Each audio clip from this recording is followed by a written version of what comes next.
My name is Franklin Hartwell, and I'm 62 years old.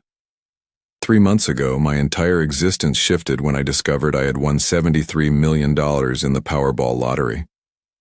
My weathered hands trembled as I stared at those 6 numbers that matched perfectly on my crumpled ticket. After the initial euphoria subsided, a disturbing thought crept into my mind. I would tell absolutely no one about this windfall. Not yet, anyway. You see, I've witnessed firsthand how money can poison family bonds, having lived through 6 decades of watching relatives turn on each other over inheritances, loans, and perceived slights involving finances. If you're watching this story unfold right now, please leave a comment telling me where you're tuning in from around the world. Before I share this life-altering decision that nearly tore my family apart, hit that like button and subscribe to hear more authentic stories about family dynamics and the tests that reveal who people truly are beneath the surface. Before that extraordinary Wednesday evening, my existence was predictably mundane, structured around routines that had barely changed in 2 decades. I worked as a senior maintenance supervisor at Riverside Community College in Sacramento, California, a position I'd held for 18 years after transitioning from construction work when my knees started protesting the physical demands. My days began at 5:30 a.m. with black coffee and oatmeal, followed by 8 hours of overseeing repairs, managing younger maintenance staff, and ensuring the campus grounds remained presentable for students and faculty who rarely acknowledged our efforts. My modest ranch-style home in Elk Grove was paid off after 25 years of mortgage payments, a source of quiet pride in an era when homeownership felt increasingly impossible for younger generations. The house wasn't spectacular. 3 bedrooms, 2 bathrooms, a small backyard where I grew tomatoes and bell peppers, but it represented security and independence. Every morning, I would water my vegetable garden while my ancient golden retriever, Rusty, explored the perimeter of our chain-link fence, his arthritic movements mirroring my own. The financial reality of my pre-lottery existence was comfortable but constrained. My salary of $58,000 annually covered my needs with little left for luxuries. I drove a 2015 Toyota Tacoma with 127,000 miles, shopped at discount grocery stores, and considered a dinner at Olive Garden a special occasion. My entertainment budget consisted mainly of basic cable, a Netflix subscription, and occasional trips to the local casino where I'd spend exactly $40 on slot machines. Never more, never less. A ritual I'd maintained since my wife passed away 7 years ago. Margaret's death from ovarian cancer had devastated me in ways I'm still processing.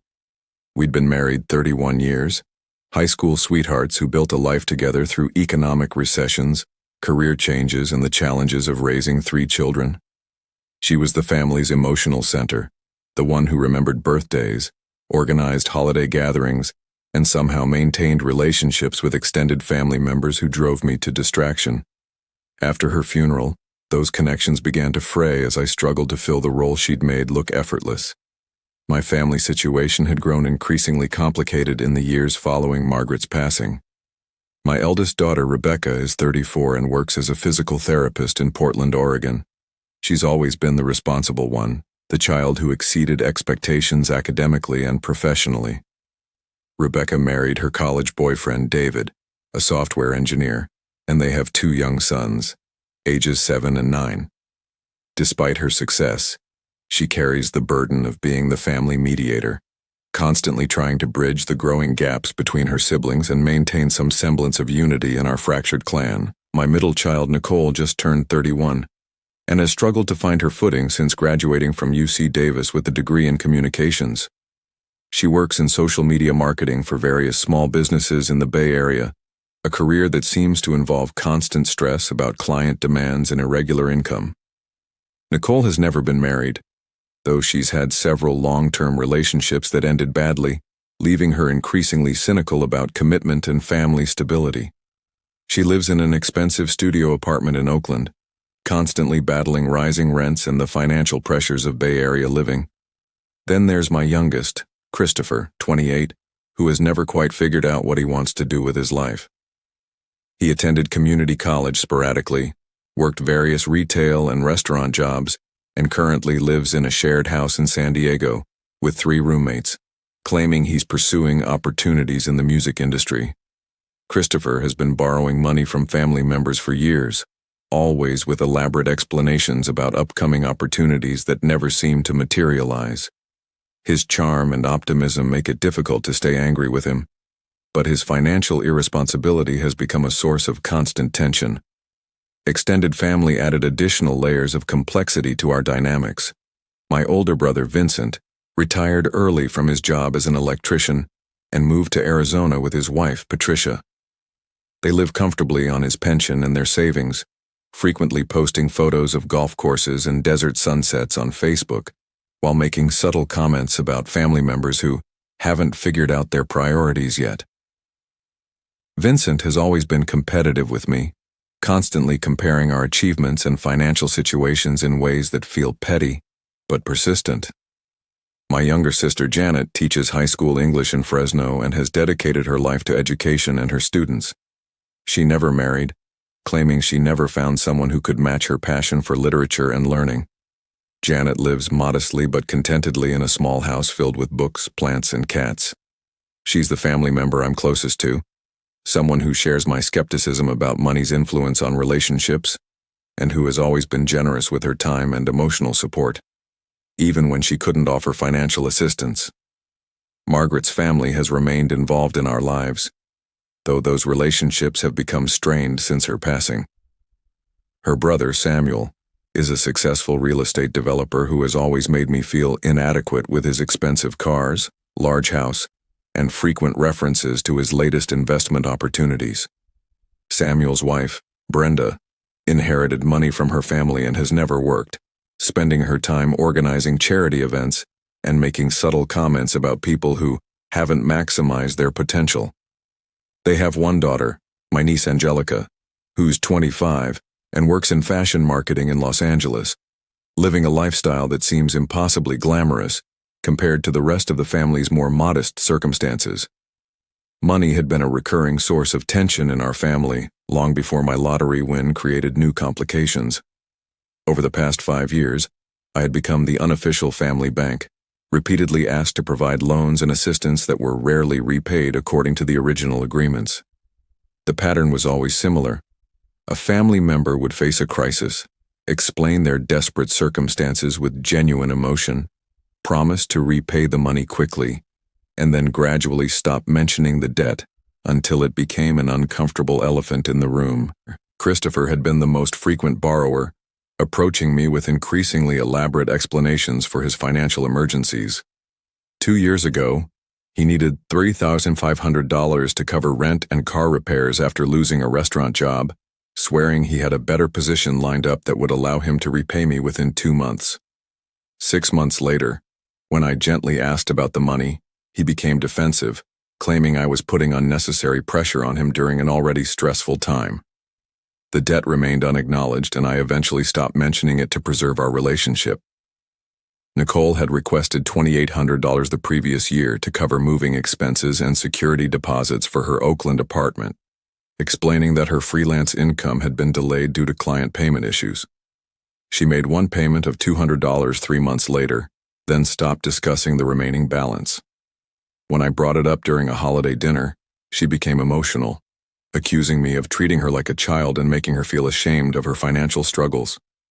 The conversation ended with her leaving early and not speaking to me for several weeks. Even Rebecca, despite her professional success and generally responsible nature, had asked for help with her son's private school tuition when David's company experienced layoffs and reduced his hours. I gladly provided the $4,500 she requested, understanding that their children's education was a priority worth supporting. However, when David's situation improved and their income stabilized, the topic of repayment never arose naturally, and I found myself reluctant to damage our relationship by raising it directly.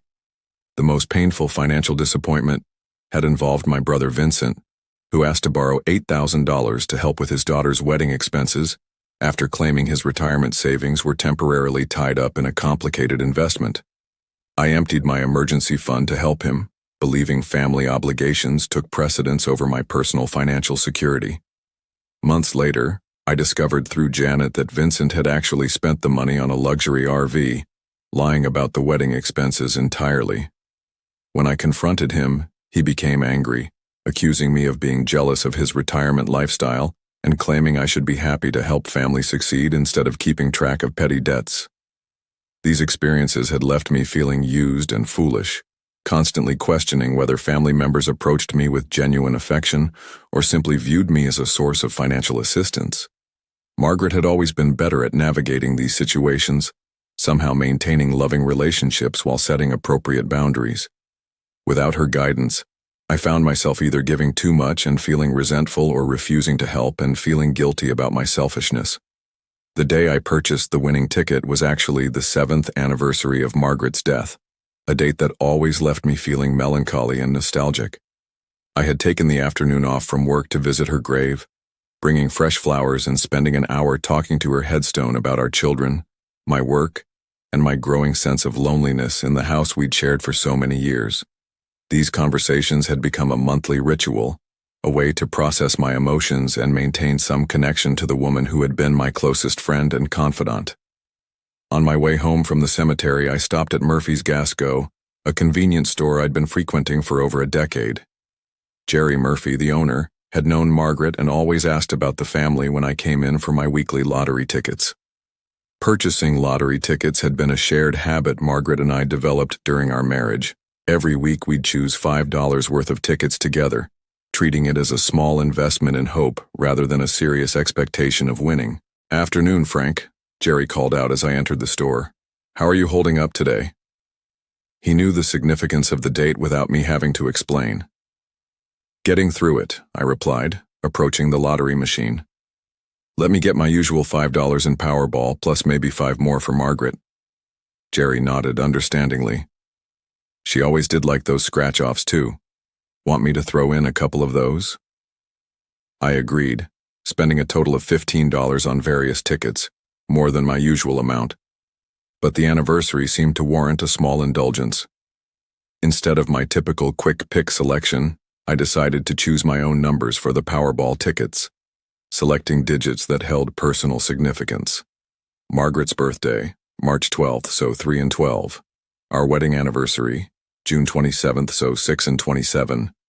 Rebecca's birthday, 15, and my own lucky number, 44, which I'd carried since high school football when it was my jersey number. That evening, I prepared a simple dinner of grilled chicken and vegetables, eating while watching the local news and half listening to reports about traffic accidents, political scandals, and weather forecasts. The lottery drawing was scheduled for 8 p.m., but I rarely watched it live, usually checking my tickets online the following morning as part of my coffee routine. However, something about the anniversary and my unusual ticket purchase made me more attentive than usual.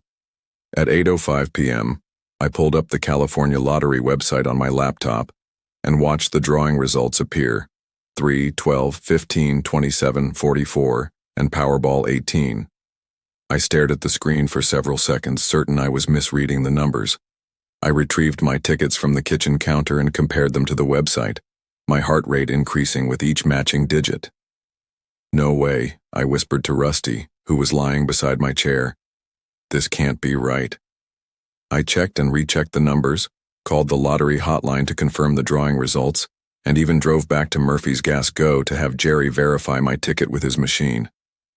The reality was undeniable. I had won the $73 million Powerball jackpot, the sole winner of the largest lottery prize in California that month. Returning home with the confirmed winning ticket, I sat at my kitchen table until nearly 3 a.m., staring at the small piece of paper that represented more money than I could realistically spend in multiple lifetimes. The initial excitement gave way to a profound sense of anxiety as I considered the implications of this windfall on my relationships, my privacy, and my fundamental understanding of myself and my place in the world. I spent the sleepless night researching lottery winners online, discovering disturbing patterns of family destruction, friendships lost, and lives ruined by sudden wealth.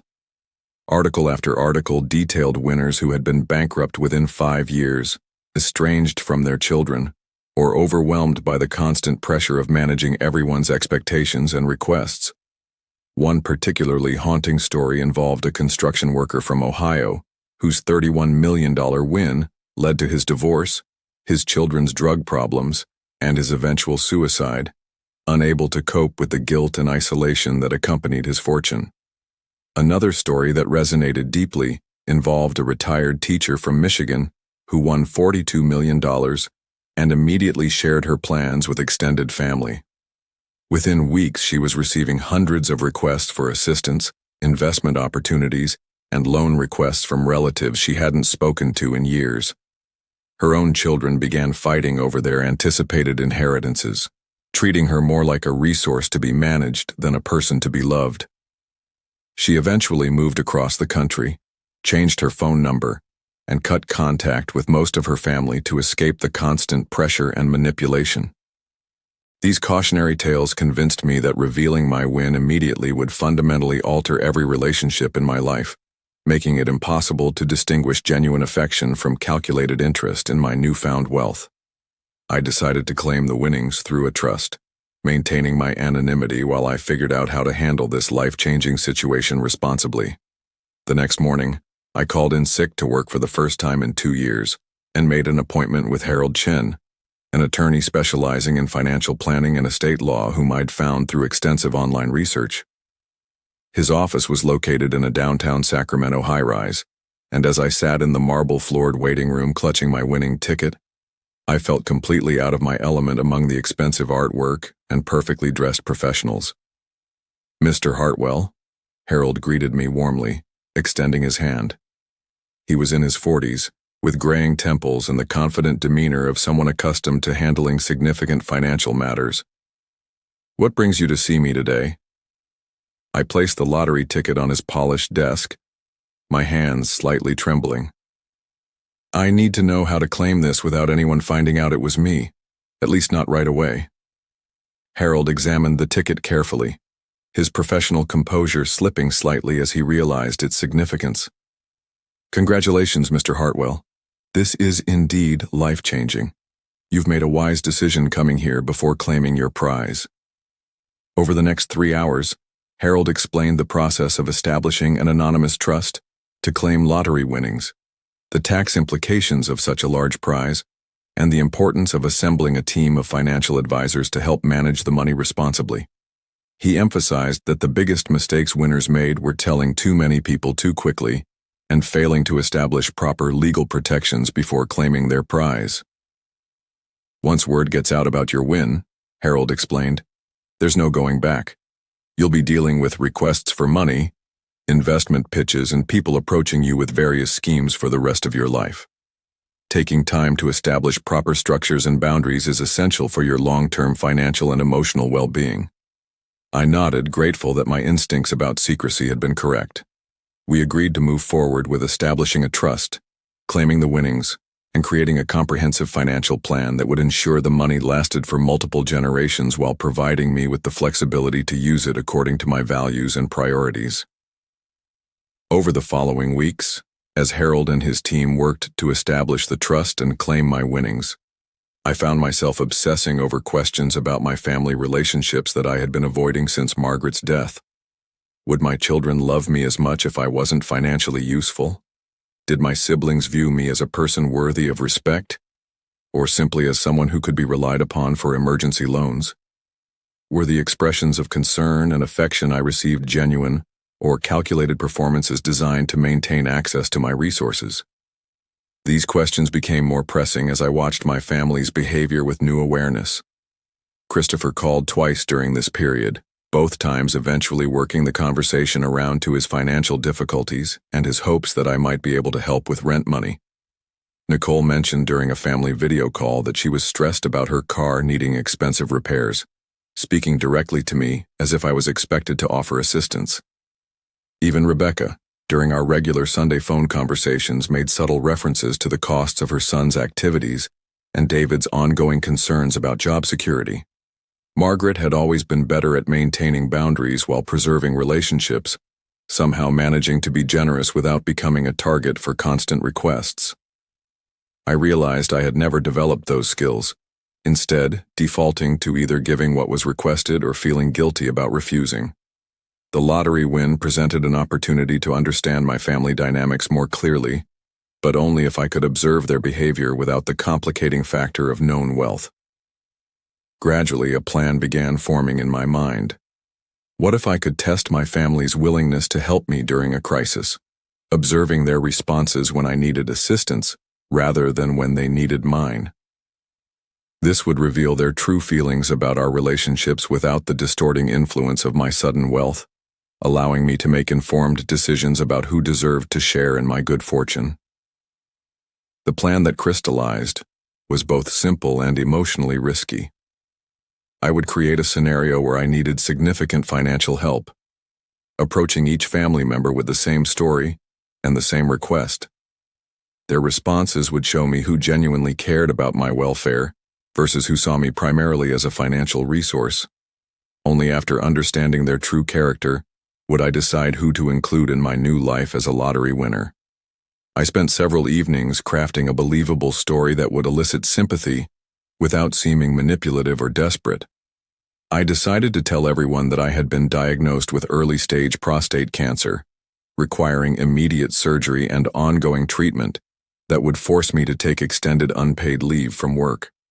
I would explain that my health insurance had significant gaps, leaving me responsible for $12,000 in medical expenses that I couldn't cover with my limited savings. The amount was carefully chosen, significant enough to be a real sacrifice for most people, but not so large as to be completely unreasonable. For family members with good incomes, $12,000 represented several months of discretionary spending. For those with more modest means, it would require serious financial sacrifice. Their willingness to help would reveal both their feelings about our relationship and their character when faced with someone else's genuine need. I practiced the story with different emotional tones, ensuring I could present it convincingly without overselling the drama. The diagnosis would explain my recent distraction and emotional state, making the request for help seem natural rather than calculated.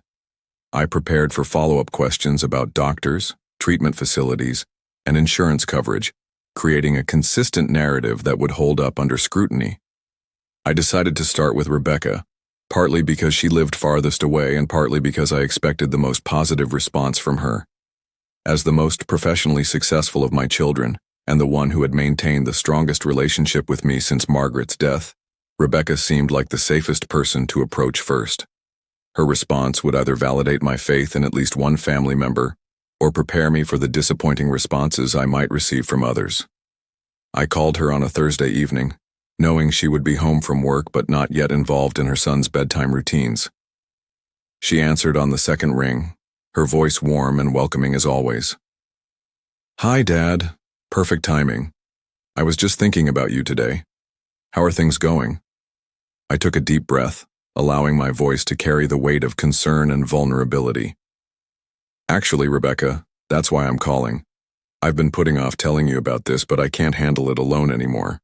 Her tone immediately shifted to worry. "What's wrong? Are you okay?" I launched into my prepared story, explaining the recent diagnosis, the upcoming surgery, and the financial implications of extended treatment. As I spoke, I could hear her breathing change, becoming more rapid with each detail I provided. "Oh my God, Dad. Why didn't you tell us sooner? This is exactly the kind of thing family needs to know about immediately." Her voice carried genuine distress, and for a moment I felt guilty about deceiving her. "I didn't want to worry everyone until I understood what we were dealing with," I replied. "But the financial reality is becoming clear, and it's more than I can handle on my own." Rebecca asked detailed questions about my doctors, the treatment plan, and the timeline for surgery. Her concern seemed authentic, and I found myself hoping she would be the family member who proved my cynicism wrong. Then I mentioned the $12,000 in uncovered medical expenses. "Dad, you should have called me immediately when you found out about this," she said firmly. "David and I will figure out how to help. We can't just let you struggle with this alone." My heart lifted slightly. "Rebecca, I hate to ask family for money. You know how I am about these things." "This isn't about asking for money, Dad. This is about family taking care of family when it matters most. Let me talk to David tonight about our finances, and I'll call you tomorrow with a plan." After hanging up, I felt optimistic about at least one relationship in my life. Rebecca's immediate concern and willingness to help seemed genuine, untainted by the calculated self-interest I had observed in other family members. I made notes about her response in a journal I had started for this experiment, documenting both the emotional tone of our conversation and the specific commitments she made. The next evening, Rebecca called back, but her tone had shifted noticeably from the previous day's warmth and concern. "Dad, David and I talked extensively about your situation last night, and we want to help, but we need to be realistic about our own financial obligations." She sounded more formal, as if reading from prepared notes. "Of course, honey. I understand you have your own expenses to consider. The thing is, we just committed to increasing our retirement contributions because David's company matches up to 8% now, and we can't afford to pass up that opportunity. Plus, the boys' school fees went up again this year, and we're already stretching to cover those." I waited for her to explain how these factors related to my medical expenses, but she seemed to be building a case for why helping me would be financially irresponsible. "We can probably manage to send you $2,000 next month," she continued. "But $12,000 is just not possible right now without jeopardizing our own family's financial security." The shift from her initial promise to figure out how to help to this much smaller offer was disappointing but not entirely surprising. What bothered me more was the tone she had adopted, treating my medical crisis as if it were an optional expense rather than a life-threatening situation. "I appreciate any help you can offer," I said quietly. "But I'm curious about something, Rebecca. You and David have helped me understand that $12,000 isn't possible, but I remember when you needed $4,500 for the boys' school tuition last year. You expected me to provide that immediately." There was a long pause before she responded. "That was different, Dad. That was about your grandchildren's education, and we always intended to pay you back once David's situation stabilized." "Have you paid me back?" I asked, already knowing the answer. Another pause. "We're planning to, but David's income is still uncertain, and we need to prioritize our current obligations." The conversation continued for another 20 minutes, with Rebecca becoming increasingly defensive about her financial priorities and my increasing clarity about how she viewed our relationship. She had readily accepted $4,500 from me without a specific repayment plan, but couldn't provide the same amount to help with my cancer treatment, because it might interfere with her retirement savings. More troubling was her assumption that my medical crisis was somehow less important than her children's private school tuition.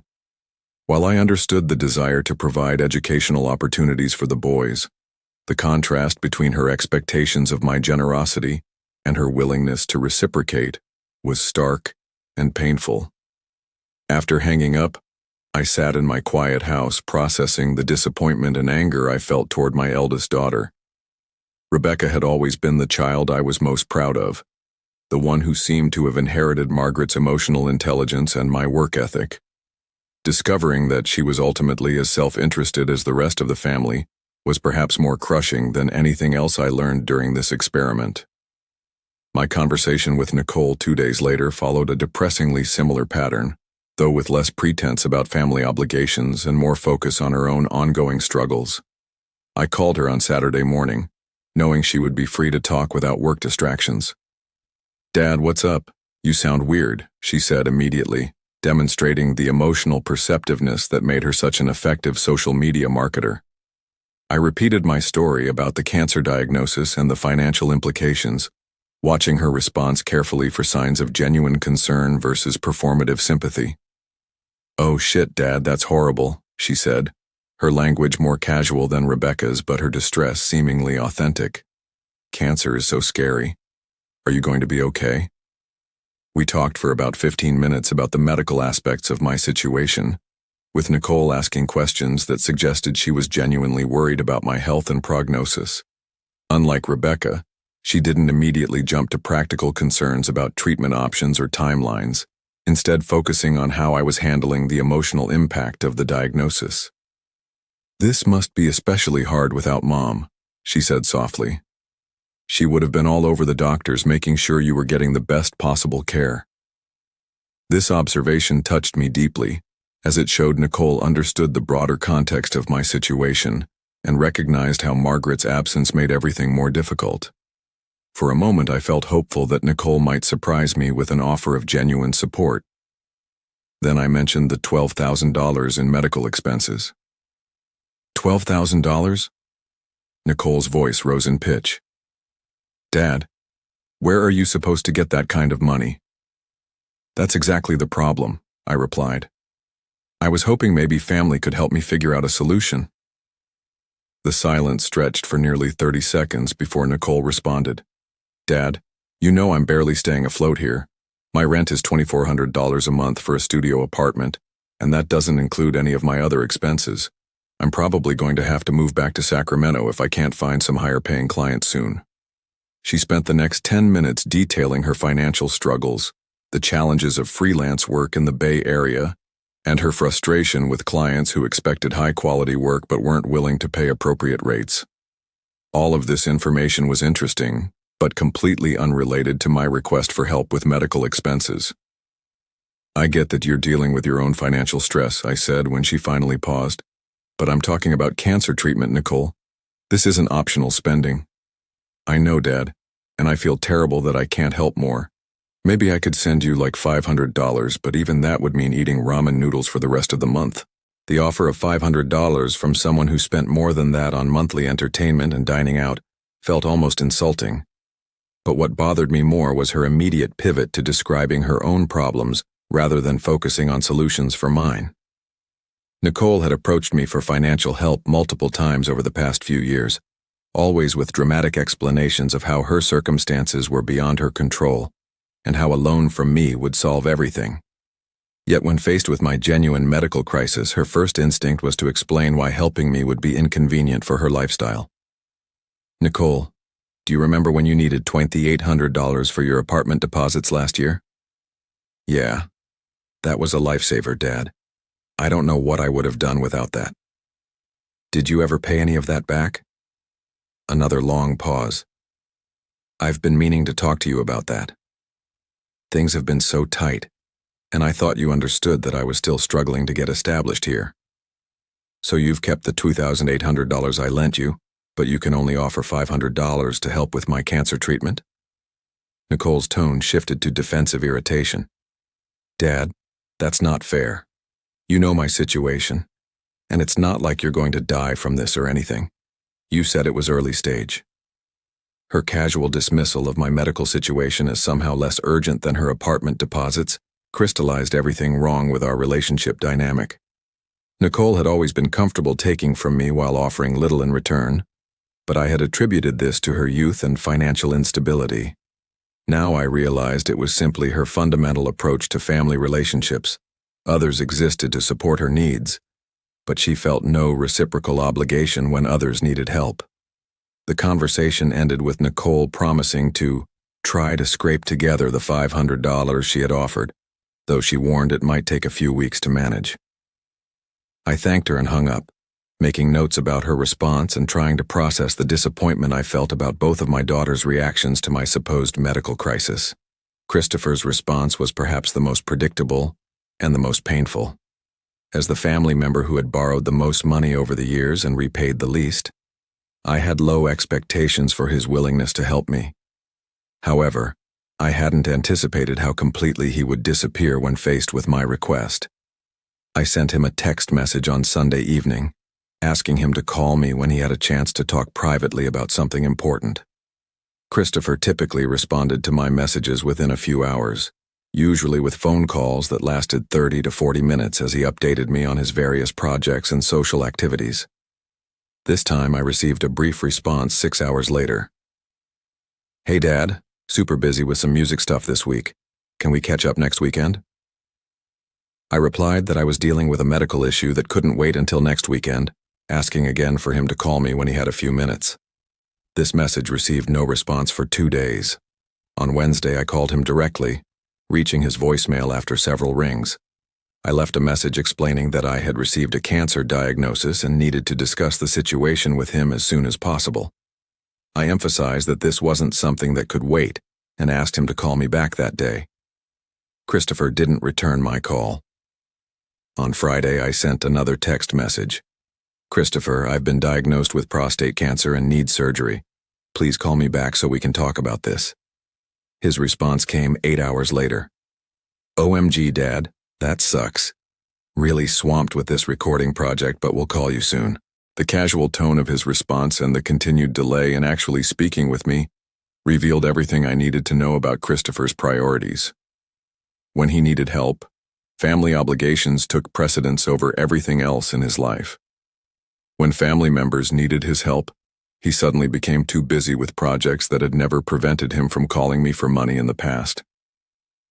After another week of unanswered calls and delayed text responses, Christopher finally called me on Saturday morning, sounding rushed and distracted. "Dad, sorry I've been so hard to reach.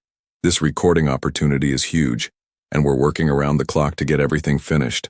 What's going on with this cancer thing?" The phrase "this cancer thing" immediately told me everything I needed to know about how seriously Christopher was taking my health crisis. I explained the situation anyway, describing the diagnosis, the surgery schedule, and the financial implications of treatment. "Man, that really sucks," he said when I finished. "But you caught it early, right? So you should be fine." I waited for him to ask about how I was handling the situation emotionally or whether there was anything he could do to help. Instead, he launched into a detailed explanation of his recording project, the potential for getting signed by a small independent label, and his excitement about finally breaking into the music industry. After listening to 10 minutes of information about his career prospects, I finally interrupted. "Christopher, I need to ask for help with something. The medical expenses are going to be about $12,000 that insurance won't cover, and I don't have that kind of money available." $12,000? He sounded genuinely shocked, as if I had told him the treatment would cost $120,000. "Dad, I don't have anything close to that kind of money. I'm barely making rent as it is." "I wasn't expecting you to cover the whole amount," I clarified. "I was hoping different family members might be able to help with part of it. I mean, I guess I could maybe send you like $200 or something, but even that would be tough right now. This recording project has been expensive, and I had to borrow money from my roommates to cover my part of the studio time." The offer of $200 from the same person who had borrowed $3,500 from me just 2 years ago felt almost comical in its inadequacy. Christopher had never hesitated to ask me for substantial amounts of money, always with confident promises about repayment that never materialized.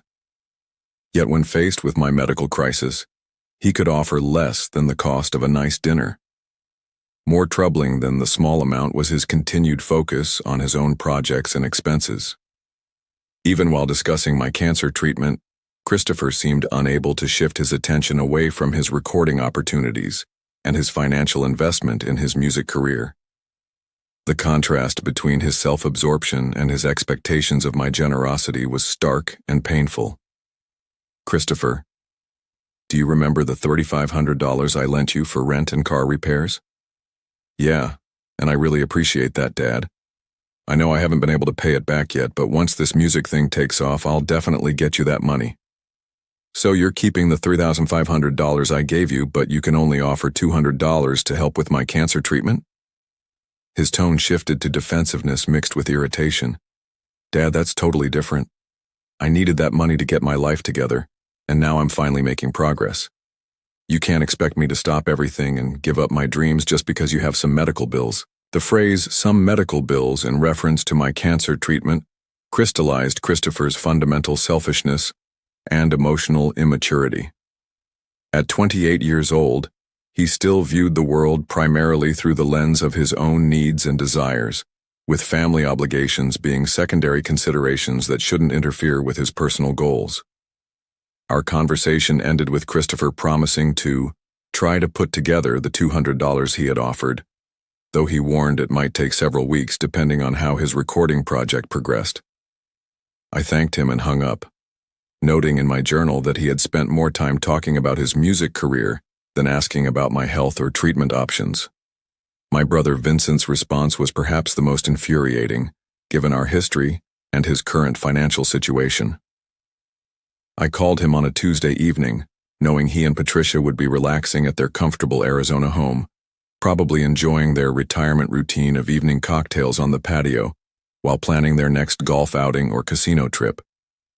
"Frank," Vincent answered enthusiastically. "What's going on, little brother? We were just looking at photos from our trip to Sedona last weekend. Patricia got some amazing shots of the red rocks." I let him talk for a few minutes about their various retirement activities before steering the conversation toward my health situation.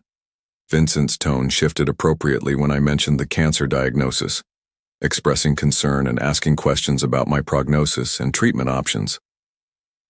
"Jesus, Frank, that's a hell of a thing to deal with," he said after I finished explaining the medical situation. "But they caught it early, right? That's good news. Modern medicine can work miracles with this stuff." Vincent spent several minutes sharing stories about friends and acquaintances who had survived prostate cancer, offering encouragement about my chances for full recovery. His concern seemed genuine, and I found myself hoping that perhaps our relationship had matured beyond the competitiveness and resentment that had characterized it for decades. Then I mentioned the $12,000 in medical expenses. $12,000, huh? Vincent's tone shifted to something more calculating. "That's a chunk of change. What's your insurance situation?" I explained the gaps in my coverage and the various expenses that wouldn't be covered, emphasizing that I was facing this financial burden alone while trying to handle the emotional stress of the diagnosis and treatment. "Well, Frank, I wish I could help you out, but Patricia and I are in a tight spot ourselves right now." His voice took on the familiar tone he used when explaining why he couldn't help with family obligations. "We just put a down payment on a new RV, a real beauty, 36-footer with all the amenities. We're planning to take it up to Alaska next summer." The irony of Vincent claiming financial hardship while describing a luxury RV purchase was not lost on me, especially given our history with the $8,000 loan he had never repaid. However, I decided to see how far he would take this charade. "I understand you have your own expenses," I replied. "But this is cancer, Vincent. I'm not asking for money to buy toys or take vacations." "I get that, Frank, but you have to understand our position. We worked hard for 30 years to afford this retirement lifestyle. We can't just blow our savings on every family emergency that comes up." The phrase, "every family emergency," was particularly galling, considering that Vincent had approached me for financial help only twice in our adult lives. Once legitimately for his daughter's wedding, and once dishonestly for the RV, he was now describing as a necessary expense that prevented him from helping with my medical bills. "Vincent, do you remember when you needed $8,000 for your daughter's wedding expenses?" There was a pause before he responded. "Yeah, and I really appreciated that help, Frank. That was different, though. That was a once-in-a-lifetime family celebration. Except you didn't actually spend that money on the wedding. You bought your first RV with it." The silence stretched for nearly a minute before Vincent spoke again, his tone shifting to defensive anger. "I don't know why you're bringing up ancient history, Frank. That money helped with wedding-related expenses, even if it wasn't spent exactly the way I originally described. So you lied to me about needing money for your daughter's wedding, spent it on recreational equipment instead, never paid it back, and now you're telling me you can't help with my cancer treatment because you need to buy another RV? Look, Frank, I'm sorry about your health situation, but you can't expect everyone to drop everything and solve your problems. Maybe if you had been more responsible with your finances over the years, you'd have an emergency fund for situations like this." This accusation was particularly rich coming from someone who had borrowed money under false pretenses and never repaid it. But it revealed Vincent's fundamental approach to family relationships. When he needed help, family obligations were paramount. When others needed help, it became a matter of personal responsibility and financial planning. Our conversation ended with Vincent offering to keep an eye out for information about cancer treatment financial assistance programs, but no actual financial help. After hanging up, I made detailed notes about his response, particularly his ability to rationalize his selfishness while criticizing my financial management. My sister Janet's response was different in tone, but equally disappointing in substance. As a high school English teacher living on a modest salary, I hadn't expected her to be able to provide significant financial assistance, but I had hoped for emotional support and perhaps creative problem-solving about how to handle the medical expenses. "Oh, Franklin," she said when I called her that evening, using my full name as she did when she was worried or upset. "I've been afraid something like this might happen. You've seemed so tired and stressed lately." Janet asked thoughtful questions about my symptoms, the diagnostic process, and my feelings about facing cancer treatment without Margaret's support. Unlike my other family members, she focused primarily on the emotional and practical aspects of dealing with a serious illness rather than immediately jumping to treatment outcomes and prognoses. "Have you told the kids yet?" she asked after we had talked for about 20 minutes. "I'm still figuring out how to handle that," I replied honestly. "You know how they all have their own stress and complications right now." "They need to know, Franklin. This is exactly the kind of situation where family needs to come together and support each other."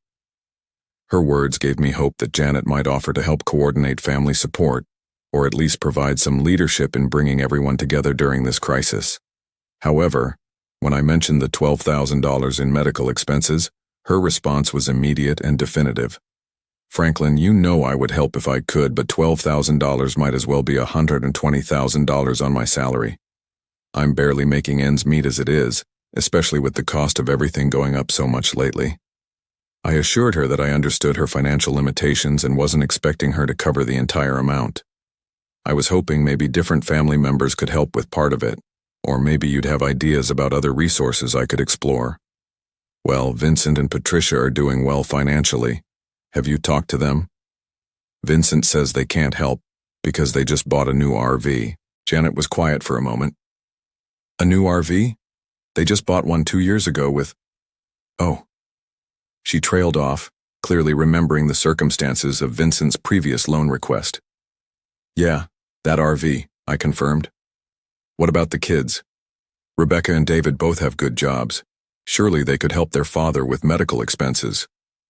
I explained Rebecca's response, including her offer of $2,000 and her explanation about why she couldn't provide more assistance. $2,000? Janet sounded genuinely shocked. "Franklin, you paid for her entire wedding reception when she and David were just starting out. That was at least $8,000, wasn't it?" $8,500, I replied, remembering the exact amount because it had represented nearly all of my savings at the time. "And she can only offer $2,000 for your cancer treatment? What about Nicole and Christopher?" I summarized their responses as well, watching Janet's silence grow longer with each disappointing detail I shared. "I can't believe this," she finally said. "Franklin, you've been the family bank for years, always there when anyone needed help. And now when you're facing something serious, everyone suddenly has financial priorities that are more important than your health." Her outrage on my behalf was comforting, but it didn't solve my immediate problem. "Janet, I don't know what to do. I can't afford this treatment on my own, but it seems like family isn't going to be much help." "I wish I could do more, Franklin. I really do. The most I could possibly manage would be maybe $800, and even that would mean not paying some bills this month." The offer of $800 from someone living paycheck to paycheck was actually more generous proportionally than anything my wealthier family members had offered, but it still left me far short of what I supposedly needed for medical treatment. "I appreciate that, Janet, but please don't put yourself in financial jeopardy for my sake. $800 won't make or break this situation, and I don't want you struggling with your own bills." "What about your in-laws? Samuel has plenty of money, doesn't he?" The suggestion of approaching Margaret's family opened up a whole different set of complicated dynamics, but Janet's question reminded me that I hadn't yet tested Margaret's relatives to see how they would respond to my crisis. Samuel and Brenda lived in an expensive neighborhood in San Francisco, driving luxury cars and taking international vacations multiple times per year. Samuel's real estate development business had been extremely successful, and Brenda's inherited wealth meant they had never experienced financial stress or insecurity. If anyone in my extended family had the resources to help with medical expenses, it would be them. However, my relationship with Samuel had always been strained by his patronizing attitude toward my more modest lifestyle, and his subtle suggestions that Margaret had married beneath her social and economic status. Since Margaret's death, our interactions had been polite but distant, usually limited to holiday cards and brief conversations at family gatherings. I called Samuel the next evening, reaching him at home during what sounded like a dinner party based on the background noise and conversation I could hear. "Franklin," Samuel answered warmly, though I could hear the distraction in his voice. "How are things going up there in Sacramento?" I explained that I was calling about a serious medical situation and asked if he had a few minutes to talk privately. Samuel excused himself from his guests and moved to a quieter location. "What's going on, Franklin? You sound concerned." I went through my prepared explanation about the cancer diagnosis, the upcoming surgery, and the financial implications of treatment. Samuel listened without interruption, occasionally making sympathetic sounds or asking brief clarifying questions. "That's rough, Franklin. Cancer is scary stuff, but the survival rates for early-stage prostate cancer are excellent these days. You're going to beat this thing." We talked for several minutes about treatment options and my doctors, with Samuel sharing information about a friend who had gone through similar treatment with excellent results. His concern seemed genuine, and I found myself optimistic about his potential willingness to help. "The challenging part is the financial aspect," I finally explained. "Insurance will cover most of it, but I'm looking at about $12,000 in out-of-pocket expenses that I don't have readily available." "12,000, huh?" Samuel's tone shifted slightly, becoming more businesslike. "That's a significant amount. Have you looked into payment plans with the hospital? Most medical facilities are pretty flexible about spreading costs over time." "I've explored that option, but even with a payment plan, I'd need to come up with a substantial down payment to begin treatment as quickly as the doctors recommend." Samuel was quiet for a moment, and I could hear ice clinking in a glass as he apparently poured himself a drink. "Franklin, I understand this is a difficult situation, but Brenda and I have our own financial commitments right now. We just invested in a new development project that has tied up most of our liquid assets. The claim that a wealthy real estate developer had no liquid assets available was transparently false, but I decided to see how far Samuel would take this explanation. "Samuel, I'm not asking for charity. I'd be happy to sign a formal loan agreement with interest if that would make you more comfortable." "It's not about interest or loan agreements, Franklin. It's about cash flow and timing. This new project requires significant capital investment over the next 18 months, and we can't afford to have money tied up in other obligations right now." I found it interesting that Samuel described a loan to help with my cancer treatment as having money tied up in other obligations, as if my medical emergency was equivalent to any other investment opportunity. "I understand business obligations," I replied. "But this is cancer, Samuel. Margaret's husband dealing with a life-threatening illness. Doesn't that merit some consideration alongside your development projects?" The mention of Margaret seemed to irritate Samuel rather than appeal to his sense of family obligation. "Franklin, don't try to guilt me by bringing up Margaret. She would want you to handle this situation responsibly rather than expecting other people to solve your problems." This characterization of my request for help as expecting other people to solve my problems revealed Samuel's fundamental attitude toward our relationship and his view of financial assistance within families. Despite his wealth and my genuine medical crisis, he saw my situation as poor planning rather than an opportunity to provide meaningful help to his deceased sister's husband. "Samuel, you and Brenda spend more than $12,000 on your wine collection every year. You just bought a new Tesla that cost more than my annual salary. Are you really telling me you can't help with medical expenses because of cash flow issues?" His tone shifted to cold professionalism. "Franklin, I don't think it's appropriate for you to comment on our personal spending choices. Brenda and I have worked hard to achieve our financial success, and we're not obligated to subsidize other people's healthcare costs." The word subsidize, in reference to helping with cancer treatment expenses, crystallized Samuel's perspective on family relationships and his view of me as someone beneath his social and economic station. To him, helping me would be an act of charity rather than family support. a handout to someone who hadn't achieved his level of success. Our conversation ended with Samuel offering to keep his ears open for information about medical financial assistance programs, but no actual help. After hanging up, I felt a familiar mixture of anger and disappointment that had characterized my relationship with Margaret's family since her death. My niece Angelica's response was perhaps the most painful because it revealed how completely Margaret's family had written me off since her passing. I reached out to her via text message explaining that I was dealing with a medical situation and asking if she had time for a phone conversation. Her response came 6 hours later. "Hi, Uncle Frank. Sorry to hear you're not feeling well. Super busy with Fashion Week stuff right now, but hope everything works out okay."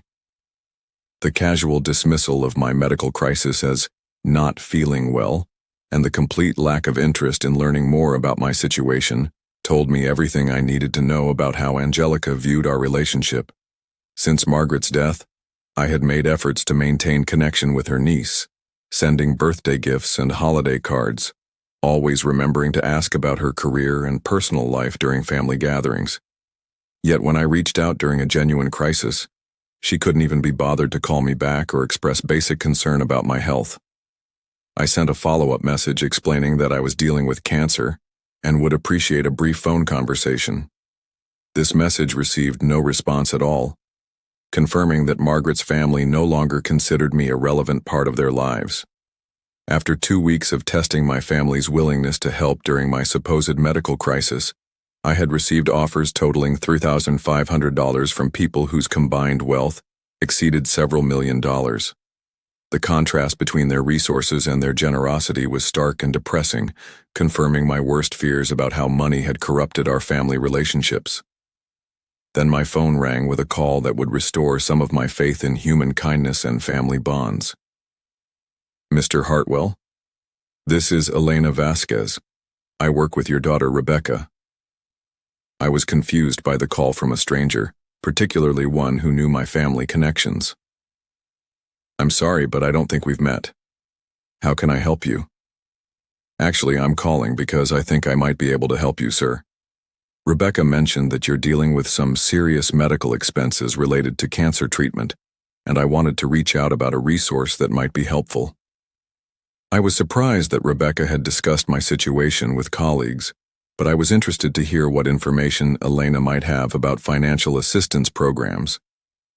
"That's very kind of you to call," I replied. "What kind of resource are you referring to?" "Well, sir, I'm actually calling because I'd like to help personally. Rebecca described your situation and it reminded me of my own father's cancer treatment a few years ago. I know how overwhelming the financial aspect can be on top of everything else you're dealing with. I was stunned by this offer of assistance from someone I had never met." "Elena, that's incredibly generous, but I couldn't possibly accept money from a stranger, especially someone I've never even been introduced to." "Mr. Hartwell, you're not a stranger to me. Rebecca talks about her family regularly, and I know how much you mean to her. She's mentioned many times how supportive you've been throughout her life, helping with school expenses and being there whenever the family needed anything." The irony of learning about my daughter's appreciation for my support from her colleague rather than from Rebecca herself when I had asked for help was not lost on me. "I'd like to help cover your medical expenses," Elena continued. "Would it be possible for us to meet for coffee sometime this week? I'd prefer to discuss this in person." We arranged to meet that Saturday at a cafe near Sacramento's downtown area.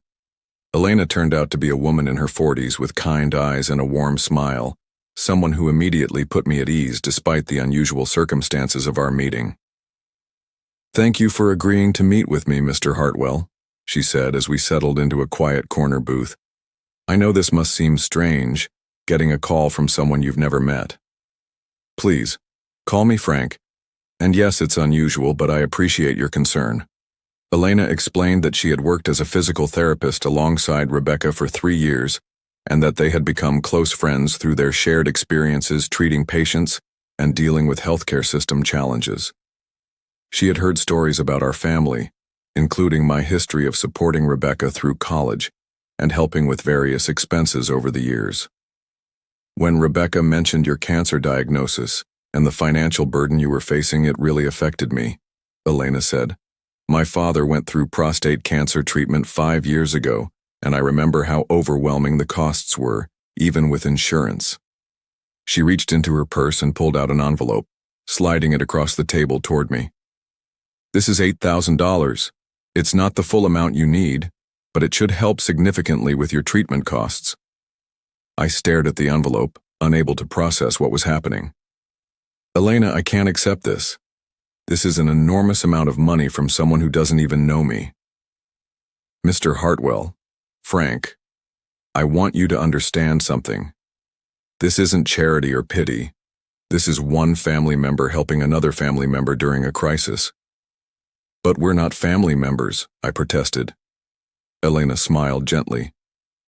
Rebecca is like a sister to me, and anyone who raised someone as caring and dedicated as she is must be a special person. In my culture, family extends beyond blood relationships to include the people who matter to us and the people who matter to them. She went on to explain that the money came from an inheritance she had received from her grandmother, funds that she had been saving for someday purchasing a house. My grandmother always taught us that money should serve people, not the other way around. She would be happy to know this inheritance is helping someone through a medical crisis. As we continued talking, Elena shared stories about her father's treatment experience, offering practical advice about navigating insurance claims and managing the side effects of prostate cancer surgery.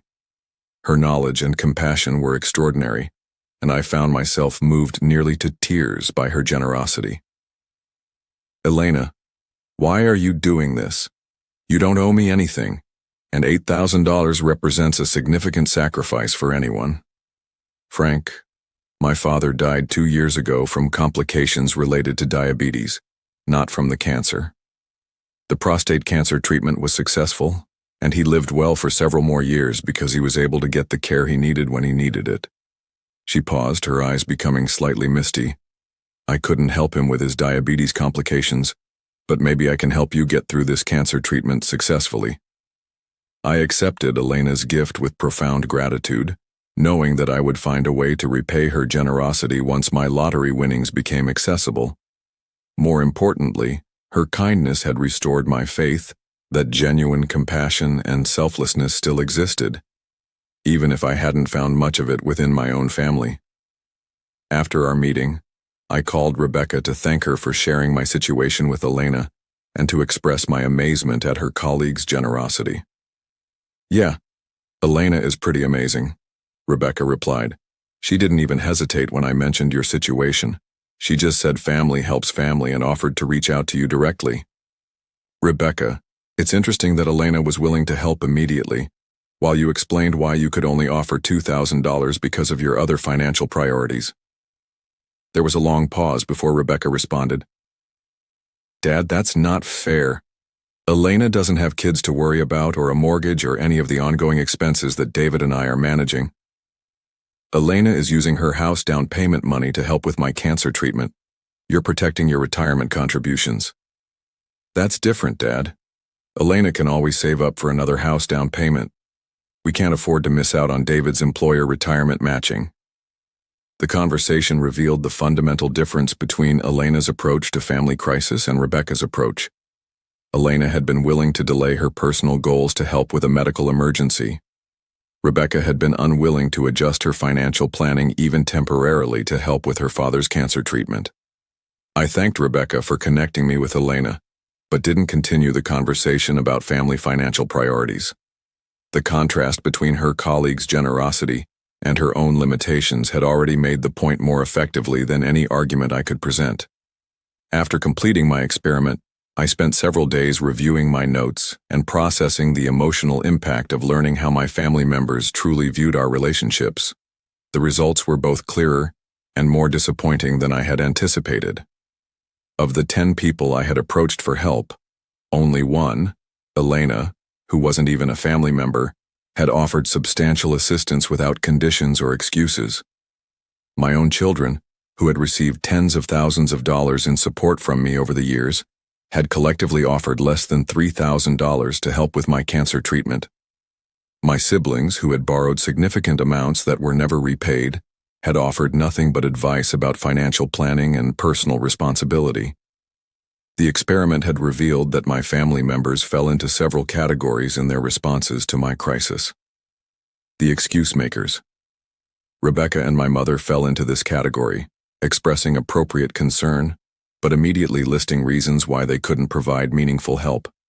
They offered token amounts while protecting their preferred financial priorities, treating my medical crisis as less urgent than their discretionary spending. The disappearers. Christopher and Angelica simply avoided dealing with my request altogether, using delay tactics and minimal communication to avoid having to directly refuse help. Their strategy was to make themselves unavailable until the crisis passed, or I found alternative solutions. The lecturers. Vincent and Samuel took the approach of criticizing my financial planning while explaining why helping me would be financially irresponsible. They positioned themselves as financially sophisticated while treating my request as evidence of poor planning, rather than bad luck. The honest selfish. Nicole was refreshingly direct about her priorities, acknowledging that she could help but wasn't willing to sacrifice her lifestyle preferences for my medical needs. While disappointing, her honesty was less frustrating than the elaborate excuses offered by others. The genuinely limited. Janet fell into this category, someone whose desire to help was constrained by real financial limitations. Her offer of $800 represented a significant sacrifice given her income, even though it couldn't solve my problem. The true friend. Elena, despite having no family obligation to help me, had provided more assistance than all of my blood relatives combined. Her generosity came with no conditions, no lectures, and no expectation of recognition or repayment. The contrast between Elena's response and my family's responses crystallized everything I had learned about relationships and money over the years. The people who had the most resources offered the least help, while the person with no obligation to help offered the most. Money hadn't just revealed who people were, it had revealed what they valued and how they prioritized relationships in their lives. More importantly, the experiment had shown me that my decades of financial generosity to family members had not created the reciprocal relationships I had assumed existed. Instead, my willingness to help had established me as a resource to be accessed rather than a person to be supported. When the tables turned and I needed help, the same people who had readily accepted my assistance found reasons why they couldn't or wouldn't return the favor. This realization was painful, but ultimately liberating. I no longer needed to feel guilty about setting boundaries with family members who had proven they viewed our relationships as transactional. I could make decisions about my lottery winnings based on actual relationship dynamics, rather than idealized notions of family loyalty that only seemed to work in one direction. After much consideration, I decided to reveal my lottery win to a select few people, those who had either genuinely tried to help within their means or who had shown authentic concern for my welfare. Elena would definitely be included in this group, as would Janet, despite her inability to provide financial assistance. I also planned to tell Harold, my attorney, about the experiment and its results, as this information would inform how we structured trusts and charitable giving going forward. The rest of my family would eventually learn about my lottery win, but not from me directly, and not in a way that would give them access to my resources or decision-making.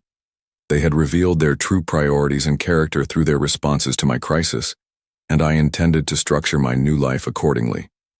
I arranged to meet Elena again 2 weeks after our first coffee meeting, ostensibly to update her on my medical treatment progress and to thank her again for her extraordinary generosity. In reality, I had decided she deserved to know the truth about my situation and my reasons for testing my family's loyalty. Elena, I began after we had settled into the same corner booth where she had first offered her help, I need to tell you something important about my medical situation. Her expression shifted to concern. Is everything okay with your treatment? Did the doctors find something unexpected? No, there's nothing wrong with my health. In fact, I don't have cancer at all. Elena stared at me for several seconds, clearly trying to process this information. I don't understand. You don't have cancer?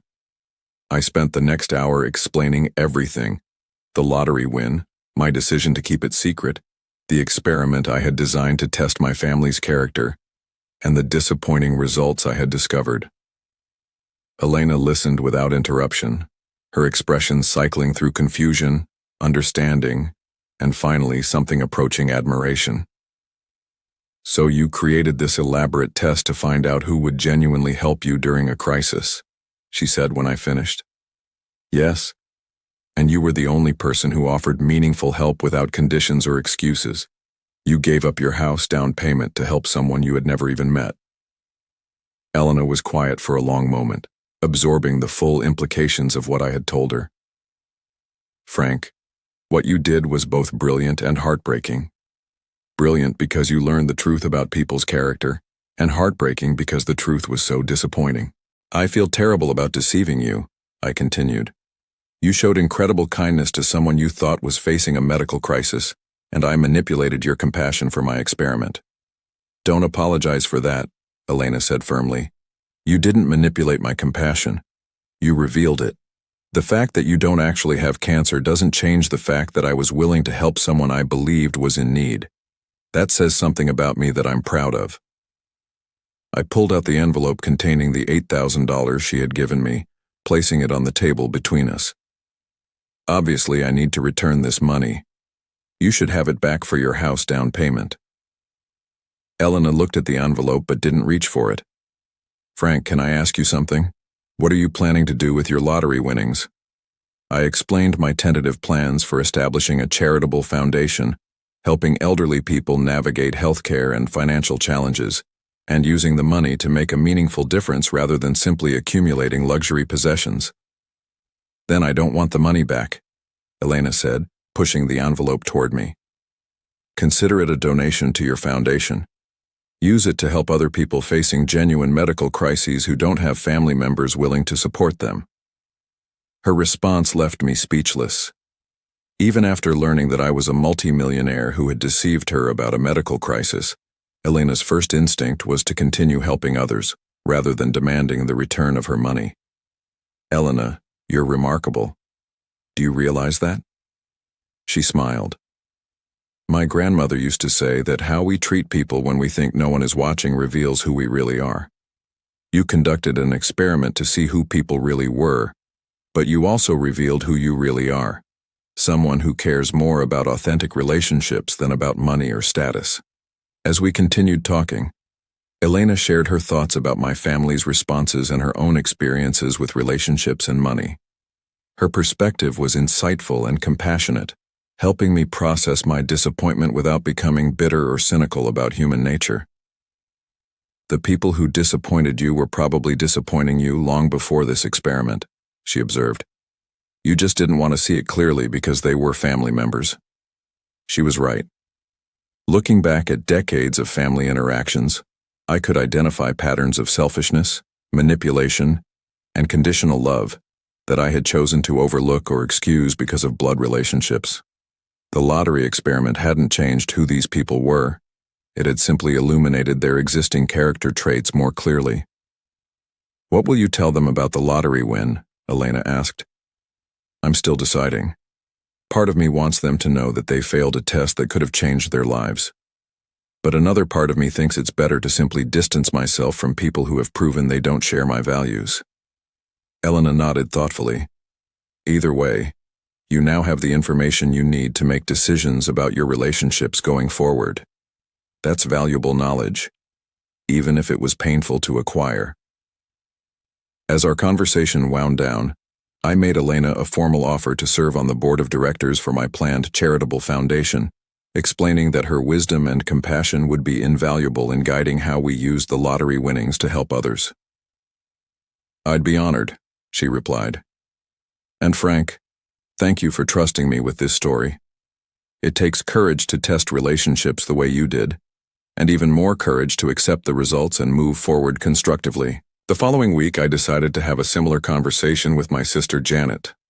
Of all my blood relatives, she had been the most honest about her limitations and the most genuinely concerned about my supposed health crisis.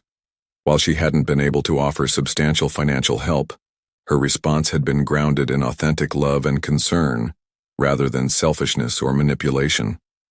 I invited Janet to visit me in Sacramento for the weekend, suggesting we could spend time together and catch up on family news. She agreed immediately, expressing relief that I was feeling well enough to host visitors. Saturday evening, as we sat on my back patio with glasses of wine and watched the sunset paint my neighbor's rooftops in shades of gold and pink, I decided it was time to reveal the truth about my situation. "Janet, I have something important to tell you about my cancer diagnosis." Her expression immediately became alert and concerned. "What is it, Franklin? Did the doctors find something else?" "No, there's nothing medically wrong with me. I don't have cancer, and I never did." Janet stared at me for a long moment, clearly struggling to process this information. "I don't understand. Why would you tell everyone you had cancer if you didn't?" I explained the lottery win, the experiment, and the disappointing results I had discovered about our family members' true priorities. Janet listened with increasing amazement and occasional expressions of outrage on my behalf. "Franklin, this is incredible. You won $73 million and didn't tell anyone?" I wanted to understand what my relationships were really based on before money complicated everything. "Your response told me everything I needed to know about your character." "What do you mean?" "You offered to give me $800 even though it would have meant not paying some of your bills. You were willing to sacrifice your own financial security to help with my medical treatment."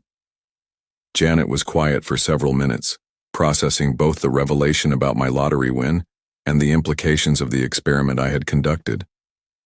"Franklin, the people who disappointed you, are you going to tell them about the lottery?" "I haven't decided yet. What do you think I should do?" She considered the question carefully. "I think they revealed who they really are, and now you have the information you need to decide how much they should be part of your life going forward. Whether or not you tell them about the money is less important than whether you want to maintain relationships with people who have shown they don't share your values." Janet's perspective was remarkably similar to Elena's, focusing on the relationship implications rather than the monetary aspects of my situation. Both women understood intuitively that the experiment had been about character and priorities rather than simply about money. "I want you to know something, Franklin," Janet continued. "Even if you had really needed that $800, and even if it had meant not paying my electric bill, I would have found a way to help you.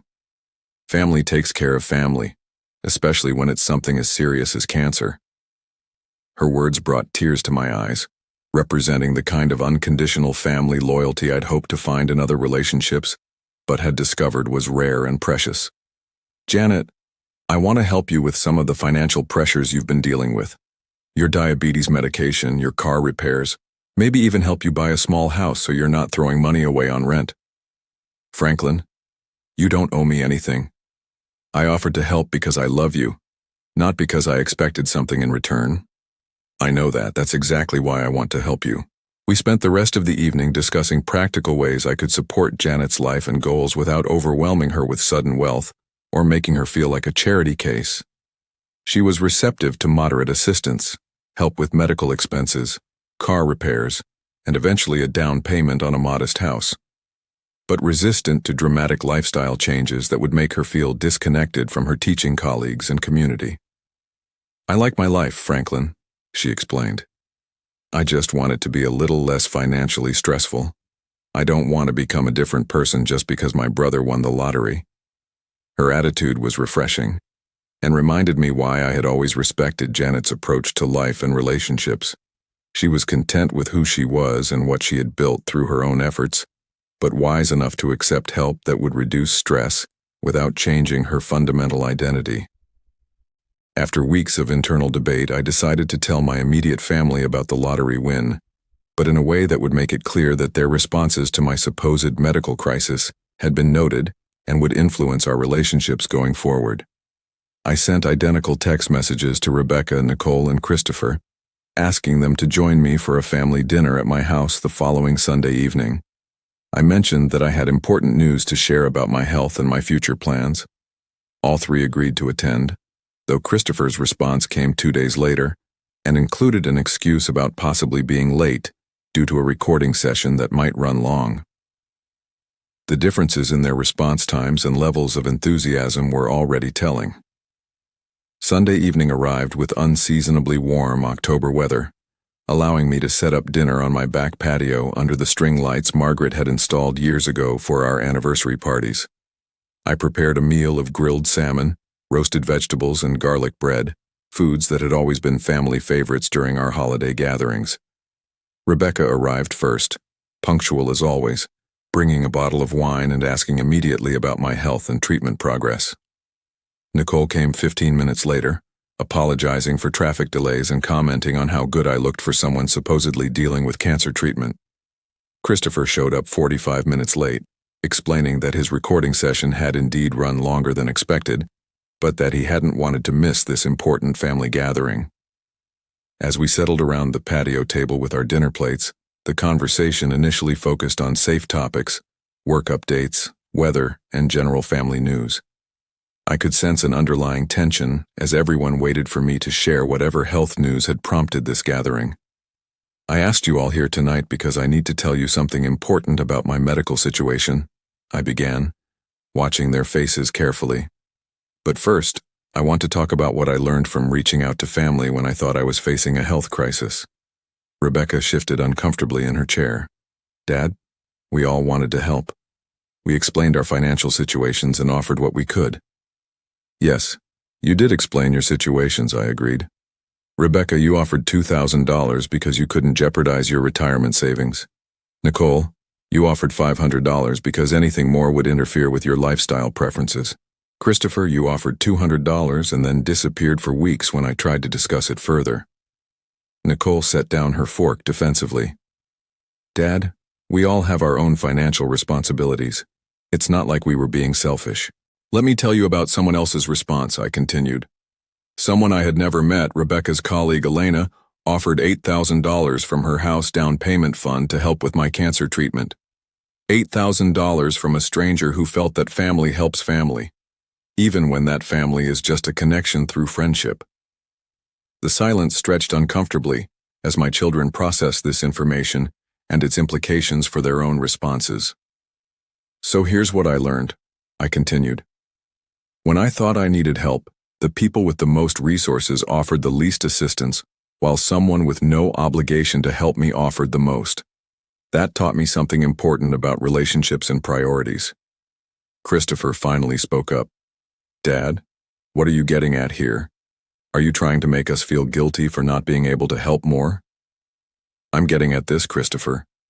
I don't have cancer. I never did. The whole situation was a test to see who would genuinely support me during a crisis versus who sees me primarily as a resource for their own needs. The shock on their faces was immediate and profound. Rebecca's mouth fell open, Nicole dropped her wine glass, and Christopher stared at me as if I had announced I was an alien from another planet. You lied to us about having cancer. Rebecca's voice was barely above a whisper. Dad, how could you do that?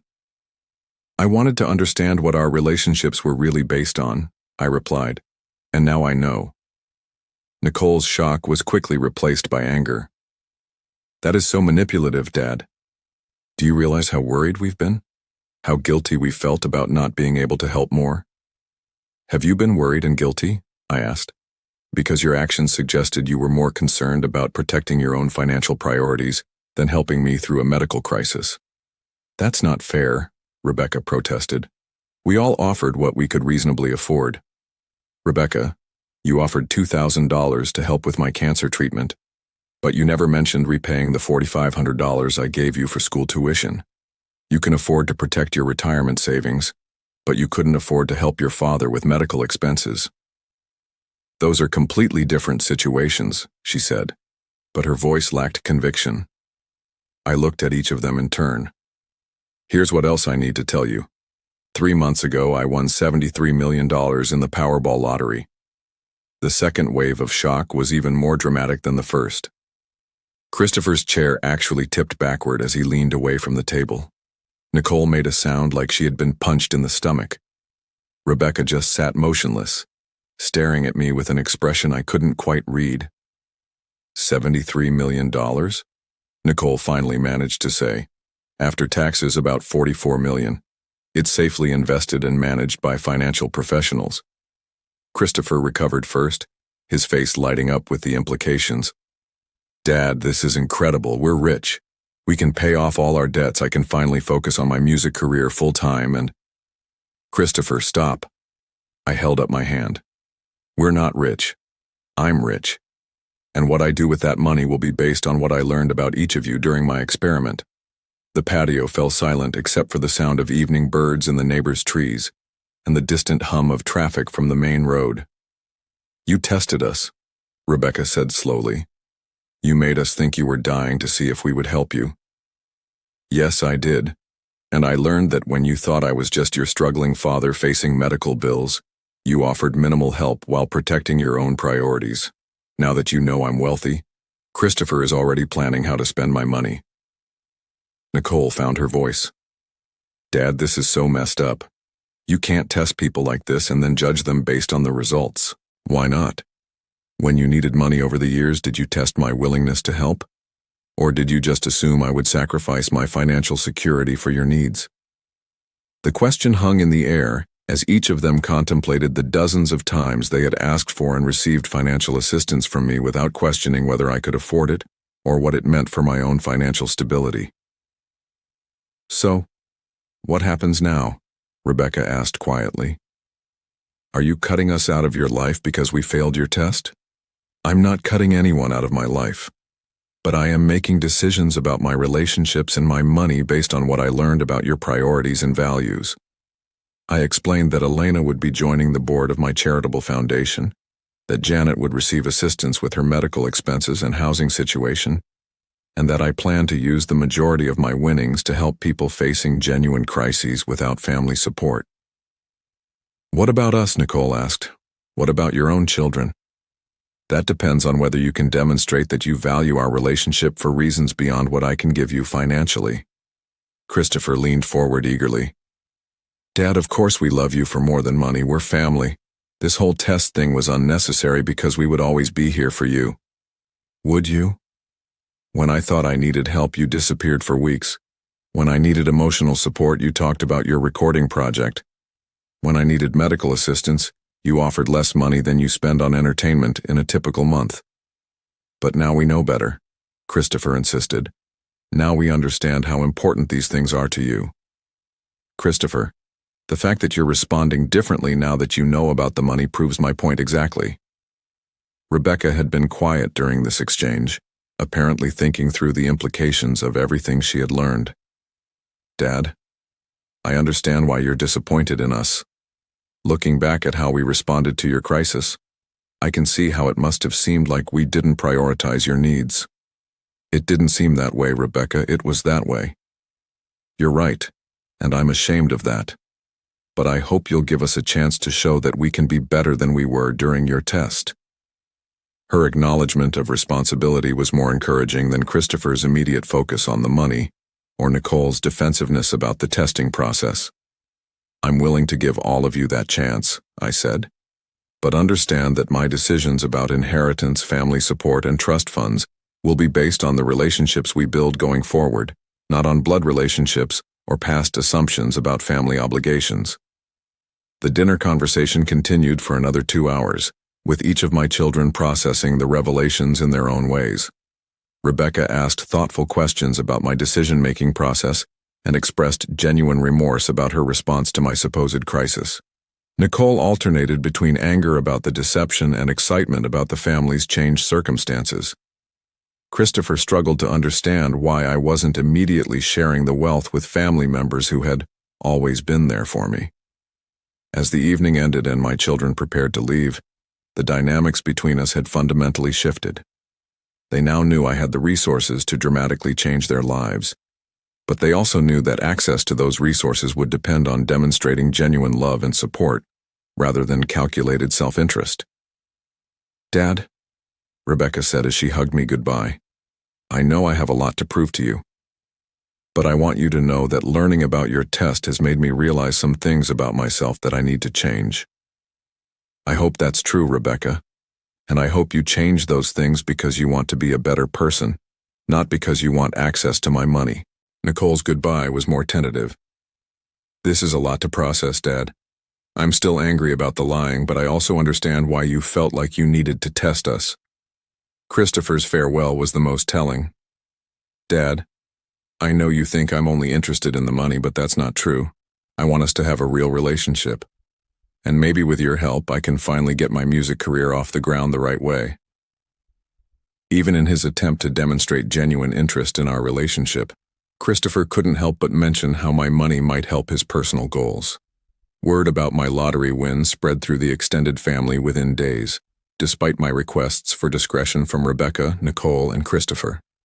The responses were as predictable as they were disappointing, confirming that my experiment had accurately revealed the character of most family members. Vincent called 3 days after my dinner with the children, his tone dramatically different from our previous conversation about my supposed medical expenses. "Frank, I just heard the incredible news from Rebecca. $73 million. That's amazing, little brother. I'm so happy for you." His enthusiasm was palpable and completely different from the patronizing tone he had used when declining to help with my cancer treatment. "Thanks, Vincent. It's certainly life-changing." "I bet it is. Listen, I feel terrible about our conversation a few weeks ago when you were dealing with that medical situation. Patricia and I have been talking, and we realize we should have done more to help family during a crisis." The sudden concern for family obligations was transparently connected to his new knowledge about my wealth, but I decided to see how far he would take this revisionist history. "Vincent, you told me you couldn't help because you had bought a new RV and needed to protect your retirement lifestyle." "Well, yes, but looking back, that seems so petty now. Family should come first, and we should have found a way to help with your medical expenses." "It's interesting that you're reassessing those priorities now." Vincent missed the implication entirely, continuing with his new narrative about family loyalty. "Frank, I was actually calling because Patricia and I have been thinking about some investment opportunities that might interest you. With your new financial situation, you're probably looking at diversifying beyond whatever standard portfolio your financial advisor set up. The transition from expressing regret about not helping with my medical crisis to pitching investment opportunities took less than 5 minutes, perfectly illustrating his actual priorities and the superficiality of his newfound concern for family relationships. "Vincent, I'm not interested in investment opportunities from family members." "Oh, these aren't family deals, Frank. These are legitimate real estate partnerships that Patricia has connections to through her work. We thought we'd share the opportunity because family helps family succeed." The irony of Vincent using the phrase "family helps family" after refusing to help with my supposed cancer treatment was not lost on me, but I doubted he even remembered the contradiction. Samuel's response was even more transparent in its calculation. He called a week later, his voice warm with newfound enthusiasm for our relationship. "Franklin, I heard the wonderful news about your lottery win. What an incredible stroke of fortune. Brenda and I are so excited for you." His use of my full name, something he rarely did, suggested he was treating this as a formal business conversation rather than a casual family call. "Thank you, Samuel. It's been quite an adjustment." "I can imagine.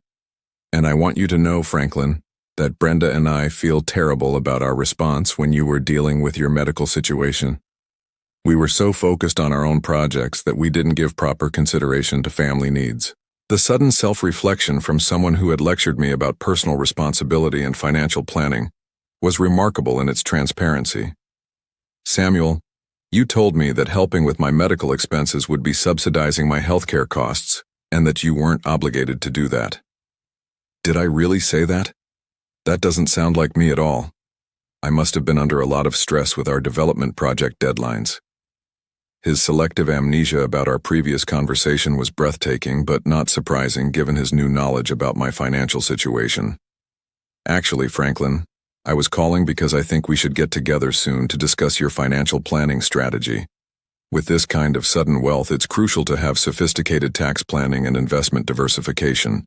Brenda and I have connections with some excellent private wealth managers who specialize in 8-figure portfolios. The offer to help with financial planning from someone who had refused to help with medical expenses perfectly captured Samuel's character and his view of our relationship. When he thought I was poor and sick, I was an inconvenience. Now that I was wealthy, I was someone whose financial success he wanted to participate in and potentially profit from. My niece Angelica's response came through social media rather than direct communication. She posted a Facebook message congratulating Uncle Frank on his lottery win and expressing regret that her busy schedule had prevented her from staying in better touch with family recently. She also mentioned being excited about seeing everyone at the next family gathering and catching up on all the news. Her sudden interest in family relationships and family gatherings was a stark contrast to her complete lack of response when I had reached out during my supposed medical crisis. The post felt like a public relations move designed to reestablish her connection to newly wealthy family member, rather than an authentic expression of familial concern. The most painful response came from my own children in the weeks following my revelation. While Rebecca seemed to be genuinely reflecting on her priorities and behavior, Nicole and Christopher quickly reverted to treating my lottery win as a family resource rather than my personal good fortune. Nicole called twice during the month after our dinner, both conversations eventually focusing on her ongoing financial struggles and her hopes that family support might allow her to move to a better apartment or take some time off from freelance work to focus on finding a more stable career path. Christopher was even more direct, presenting me with a detailed business plan for his music career that required a $50,000 investment for studio time, equipment, and marketing. He had clearly spent considerable time developing this proposal, viewing my lottery win as the solution to all of his professional aspirations. "Dad, this is a real opportunity," he explained during one of our phone calls. "With proper funding, I could finally break through and start making real money from my music. Then I could pay you back with interest." The assumption that my lottery winnings should be used to fund his dreams, combined with his track record of borrowed money that was never repaid, perfectly illustrated why the experiment had been necessary and accurate in its revelations. While my family members were processing their disappointment and recalibrating their approaches to our relationships, I was working with Harold and Elena to establish the Franklin M. Hartwell Foundation, a charitable organization focused on providing financial assistance and practical support to elderly people facing medical crises without adequate family support. The Foundation's mission statement reflected lessons learned from my experiment: to provide dignity, assistance, and hope to seniors who are navigating healthcare challenges alone, ensuring that lack of family support does not prevent access to necessary medical treatment and basic comfort during times of crisis. Elena proved to be an invaluable partner in developing the Foundation's programs and policies. Her background in healthcare, combined with her natural compassion and practical wisdom, helped create systems that were both effective and respectful of recipients' dignity. "We want to help people without making them feel like charity cases," Elena explained during one of our planning meetings.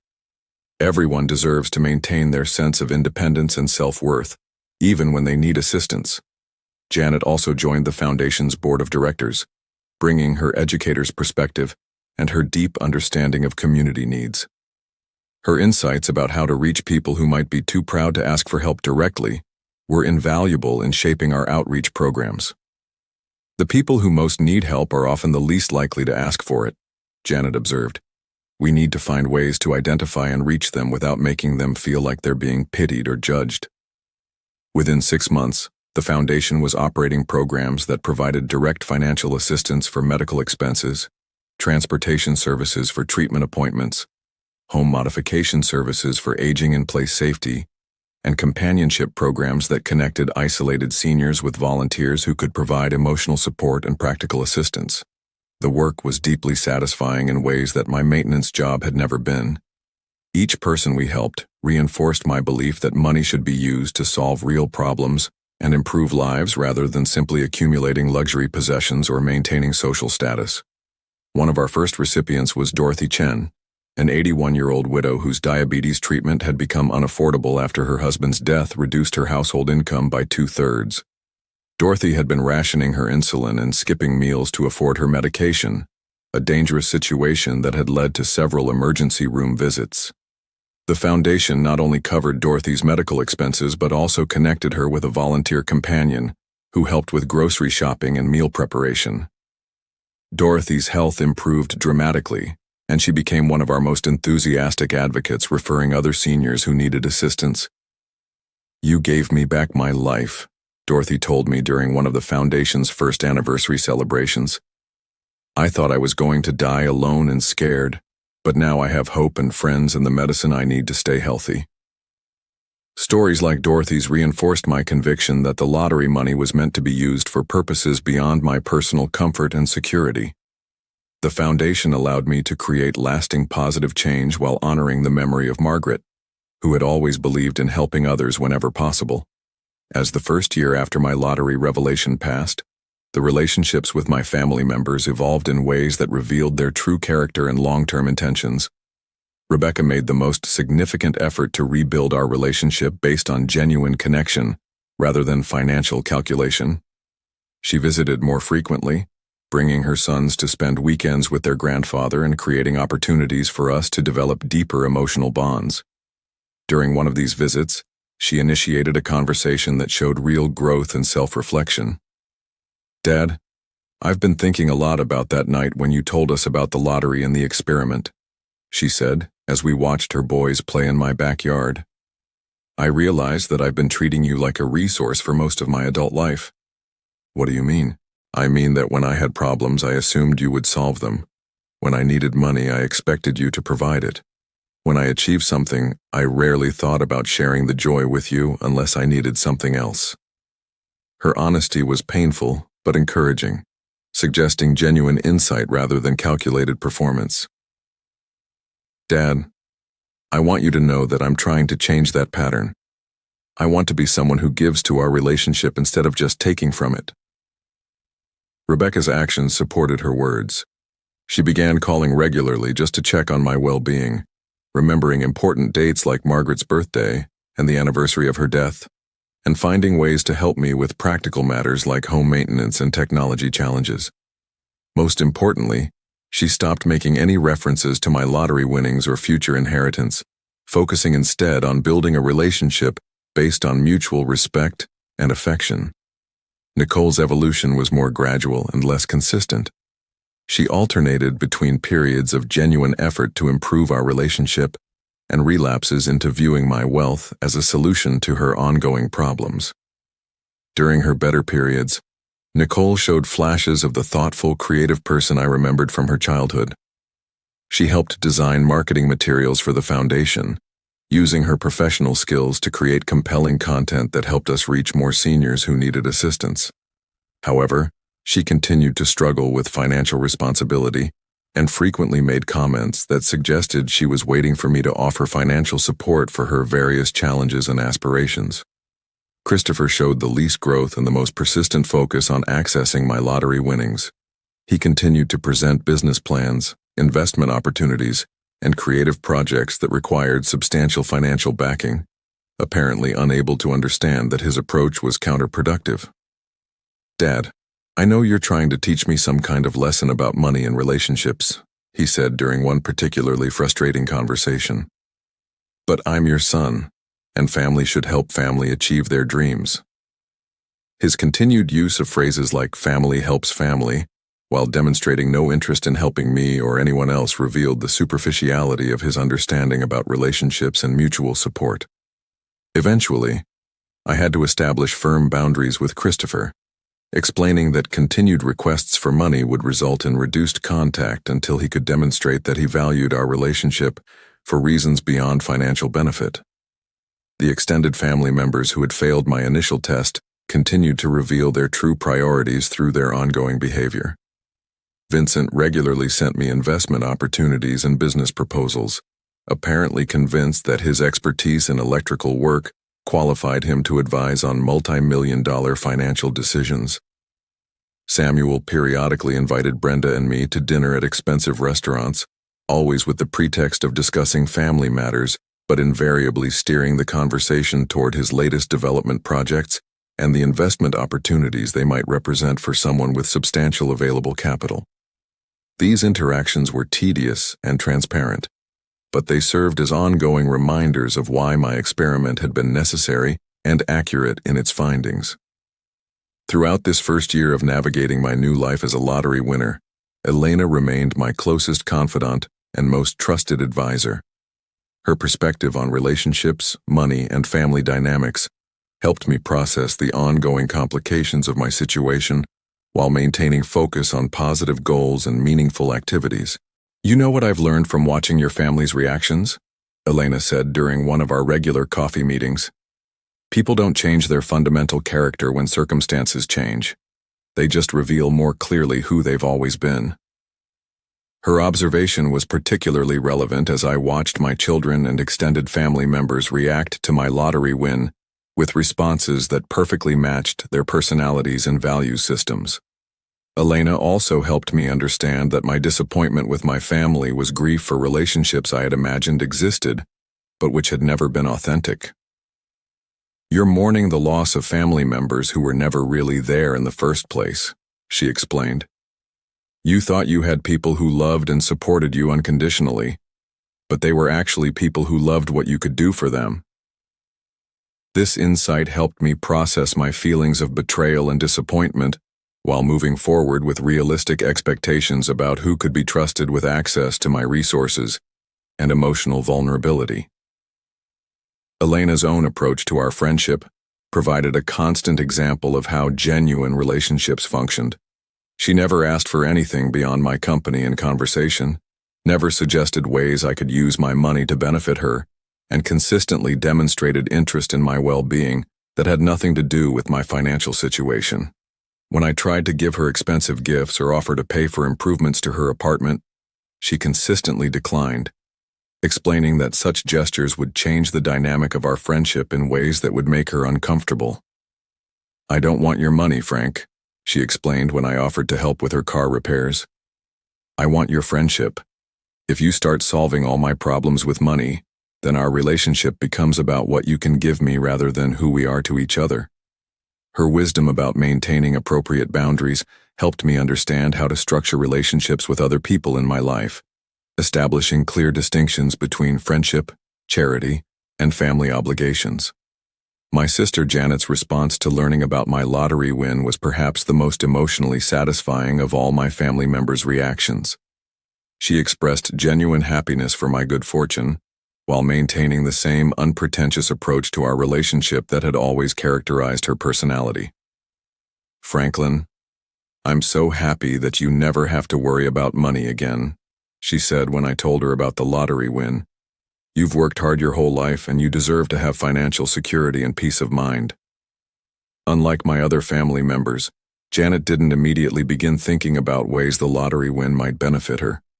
Instead, she focused on what the money might mean for my quality of life and my ability to help others. When I offered to help her with medical expenses and housing costs, she accepted graciously, but with clear boundaries about what felt appropriate versus what felt like charity. "I would appreciate help with my diabetes medication costs," she said, "because that would reduce stress and help me stay healthy. But I don't want a house that's beyond what a teacher could reasonably afford, because then I wouldn't feel at home in my own life."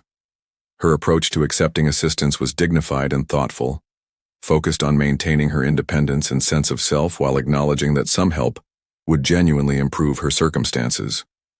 Janet also became one of the Foundation's most effective board members, using her educator's skills to develop programs that reached seniors through schools, libraries, and community centers. Her understanding of how to communicate with people from different backgrounds and her patience with bureaucratic processes made her invaluable in expanding our services. "The best part of working with the Foundation," Janet told me, "is seeing how much good we can do when we focus on actually helping people instead of just talking about it." Her comment was a subtle but pointed reference to our family members who talked extensively about family loyalty and support, but had proven unwilling to provide meaningful assistance when it was actually needed. As the second year of my lottery win began, I had developed a much clearer understanding of which relationships in my life were worth investing in, and which were primarily transactional. The foundation was thriving, having helped over 300 seniors with medical expenses, housing modifications, and support services. Elena and Janet remained my closest friends and advisors, providing wisdom and companionship that had nothing to do with my financial situation. My relationship with Rebecca continued to improve, as she demonstrated consistent effort to connect with me as a person rather than as a resource. She had established a pattern of weekly phone calls that focused on our mutual interests, family memories, and current events, rather than her problems or needs. During one of these conversations, she made a comment that showed how much her perspective had evolved. "Dad, I've been thinking about something. Before your lottery experiment, I thought I was a good daughter because I was successful in my career and didn't cause you any major problems. But I realize now that being a good daughter means being someone who supports and cares for you, not just someone who doesn't create drama." Her insight was profound and encouraging, suggesting that she understood the difference between passive family membership and active relationship building. Nicole's progress was more inconsistent, but she had made some meaningful changes in how she approached our relationship. She had stopped making direct requests for money and had begun offering to help with practical matters like organizing my paperwork and managing household tasks during her visits. However, she continued to struggle with indirect requests for financial assistance, often mentioning her problems and stress in ways that seemed designed to prompt offers of help rather than simply sharing her life experiences. Christopher remained largely unchanged, continuing to focus primarily on his own needs and aspirations while showing minimal interest in my well-being or the Foundation's work. I had reduced our contact to brief monthly phone calls after his continued attempts to present business proposals despite my clear requests for him to stop. The extended family members who had failed my initial test continued to demonstrate their priorities through ongoing attempts to involve me in investment opportunities, business ventures, and social events that seemed designed to provide them with access to my wealth or social connections. These interactions were manageable because I now understood them clearly and could respond appropriately without feeling disappointed or betrayed by their motivations. 3 years after my lottery win, and 2 years after revealing it to my family, I had gained profound insights about the relationship between money and character that I never could have understood without this experience. The most important lesson was that money doesn't corrupt relationships, it reveals them. My family members' responses to my lottery win were perfectly consistent with their responses to my supposed medical crisis. The people who had been genuinely caring and generous when they thought I had nothing remained caring and generous when they learned I had everything. The people who had been selfish and calculating when they thought I was struggling remained selfish and calculating when they learned I was wealthy. The lottery experiment had not created new personality traits in anyone. It had simply illuminated existing character patterns more clearly than normal circumstances would allow. Another crucial insight was that authentic relationships are based on mutual support and genuine affection rather than transactional exchanges or family obligations. Elena, who had no blood connection to me, had proven more loyal and supportive than my own children. Janet, who had the least financial resources, had been more generous than family members with substantial wealth. These relationships were valuable precisely because they were chosen rather than assumed, based on shared values and mutual respect rather than biological connections or social expectations. I also learned that sudden wealth creates opportunities for both good and harm, depending on how it's used and how relationships are managed.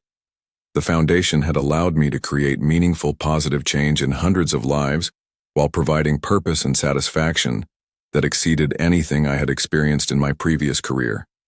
However, the money had also revealed painful truths about relationships I had treasured and forced me to acknowledge that many family connections were shallower and more conditional than I had wanted to believe. The most valuable lesson was that authentic generosity comes from wanting to help others succeed and be happy, while calculated generosity comes from wanting to maintain relationships that provide personal benefit. Elena's willingness to delay her house purchase to help with my supposed medical expenses represented authentic generosity. Christopher's business proposals for using my lottery winnings to fund his music career represented calculated requests disguised as family loyalty. Understanding this distinction had helped me make better decisions about how to use my resources and who deserved access to my trust and emotional vulnerability. As I entered the 4th year of my life as a lottery winner, I was focused on expanding the foundation's work while continuing to build relationships based on genuine connection and mutual support. Elena had become the foundation's executive director, bringing professional management skills and passionate commitment to our mission of helping isolated seniors navigate healthcare challenges. Janet had retired from teaching and joined the foundation as a full-time program coordinator, using her educator's background to develop training materials for volunteers and create outreach programs that reached seniors through community organizations. Rebecca had established a pattern of regular visits and meaningful conversations that had rebuilt our relationship on a foundation of authentic affection and mutual respect. She had never asked for financial assistance since learning about the lottery win, instead focusing on ways she could contribute to my life and happiness. Nicole continued to struggle with balancing her desire for financial independence with her hope for family support, but she had made progress in treating our relationship as something valuable in itself, rather than primarily as access to resources. Christopher had shown minimal change in his approach to our relationship, continuing to view my lottery winnings primarily as a solution to his financial and professional challenges. Our contact had become limited but cordial, with clearly established boundaries about acceptable topics of conversation. The extended family members who had failed my initial test had gradually reduced their attempts to involve me in investment opportunities and business ventures, apparently recognizing that their approaches were unsuccessful. Our relationships had settled into polite but distant patterns that acknowledged family connections without creating obligations or expectations. Looking back at the journey from that Wednesday evening when I first discovered my winning lottery ticket to the present day, I realized that the money had been less important than the knowledge it had provided about relationships, character, and values. The lottery win had given me financial security and the ability to help others, but the experiment had given me something more valuable: clarity about who deserved my trust, affection, and support. The foundation continued to grow, having helped over 1,200 seniors with medical expenses, home modifications, transportation services, and companionship programs. Each person we assisted reinforced my belief that money should be used to solve real problems and improve lives rather than simply accumulating luxury possessions or maintaining social status. Elena and Janet remained my closest friends and advisors, providing wisdom, companionship, and perspective that enriched my life in ways that had nothing to do with financial transactions.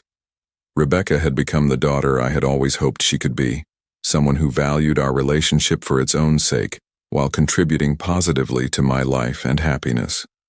The lottery experiment had been painful, but ultimately liberating, freeing me from relationships based on guilt, obligation, and false assumptions about family loyalty, while allowing me to invest in connections based on genuine affection, shared values, and mutual support. As I sat in my garden on a warm evening, watching the sunset paint the sky in shades of gold and pink while Rusty dozed contentedly at my feet, I reflected on the journey that had brought me to this point. The lottery ticket had changed my financial circumstances, but the experiment had changed my understanding of myself and the people around me. I had learned that authentic relationships survive tests of character, while false relationships crumble when challenged. I had discovered that generosity based on love and compassion feels different from generosity based on obligation and guilt. I had realized that money can be a tool for creating positive change when used wisely, but also a magnifying glass that reveals people's true priorities and character. Most importantly, I had found peace with my decisions and confidence in my ability to distinguish between relationships worth investing in and relationships that had run their natural course. The lottery win had given me resources, but the experiment had given me wisdom. The foundation's work continued to expand, providing practical assistance and emotional support to seniors facing medical crises without adequate family support. Each success story reinforced my conviction that the money was meant to be used for purposes beyond personal comfort, creating lasting positive change in communities across California and beyond. Elena often reminded me that the most important outcome of my lottery experiment was not the money I had won or the family relationships I had lost, but the authentic connections I had discovered and cultivated. "You didn't lose family members," she would say. "You lost illusions about people who were never really there for you in the first place." Her wisdom helped me maintain perspective on my situation and continue building a life based on meaningful relationships, purposeful work, and genuine connection with others who shared my values and commitment to helping those in need. 5 years have passed since that Wednesday evening when I discovered my winning lottery ticket, and 3 years since I revealed both the win and the experiment to my family. The foundation has helped over 2,000 seniors navigate medical crises while maintaining dignity and independence.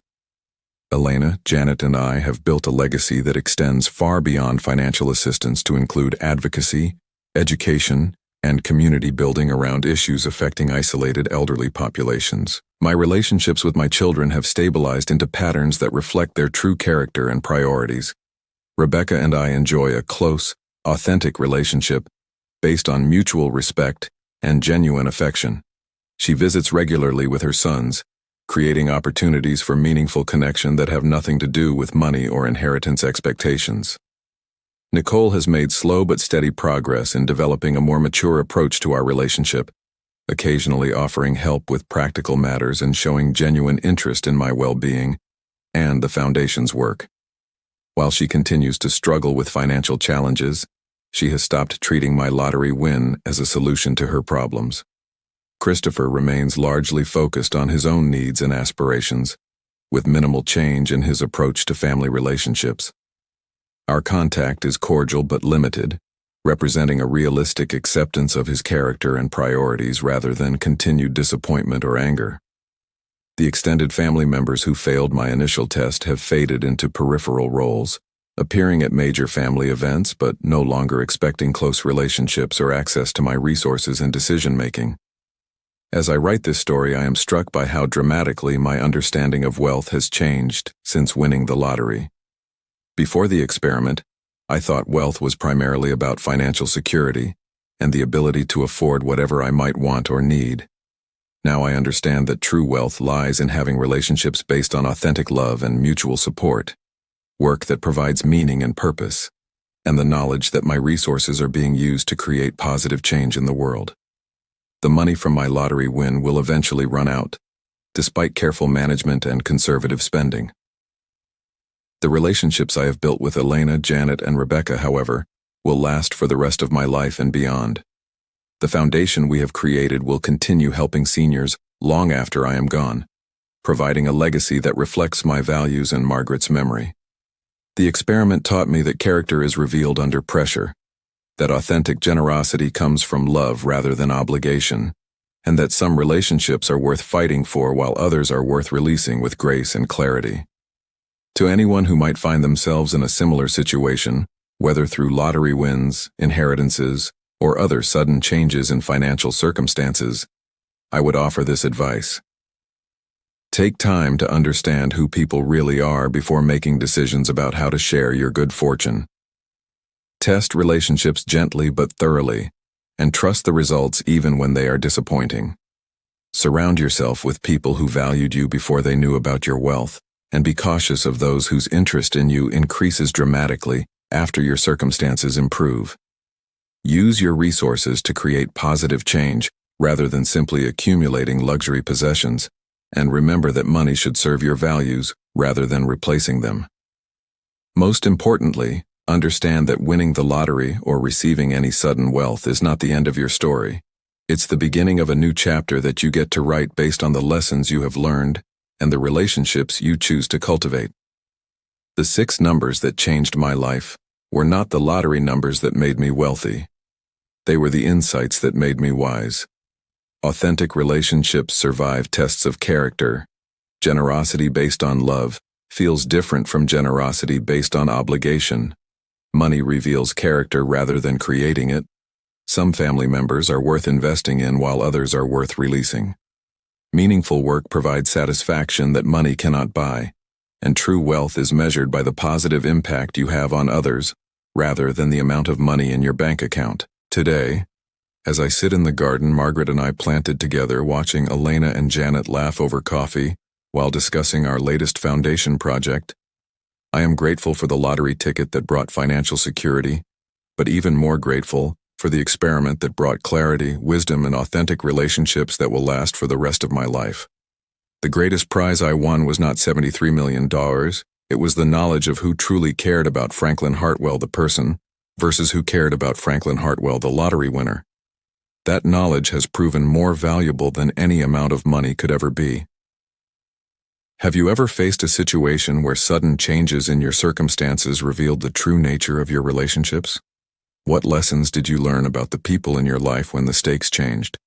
Share your experiences in the comments below. Your story might help others navigate similar challenges. If this story resonated with you, please like this video and subscribe for more real-life stories about family dynamics, money, and the tests that reveal who people truly are. Remember to share this with someone who might benefit from understanding that their worth is not measured by what they can give to others, but by who they are as a person. Thank you for taking this journey with me, and may you find the wisdom to recognize the authentic relationships in your own life before it's too late to fully appreciate them.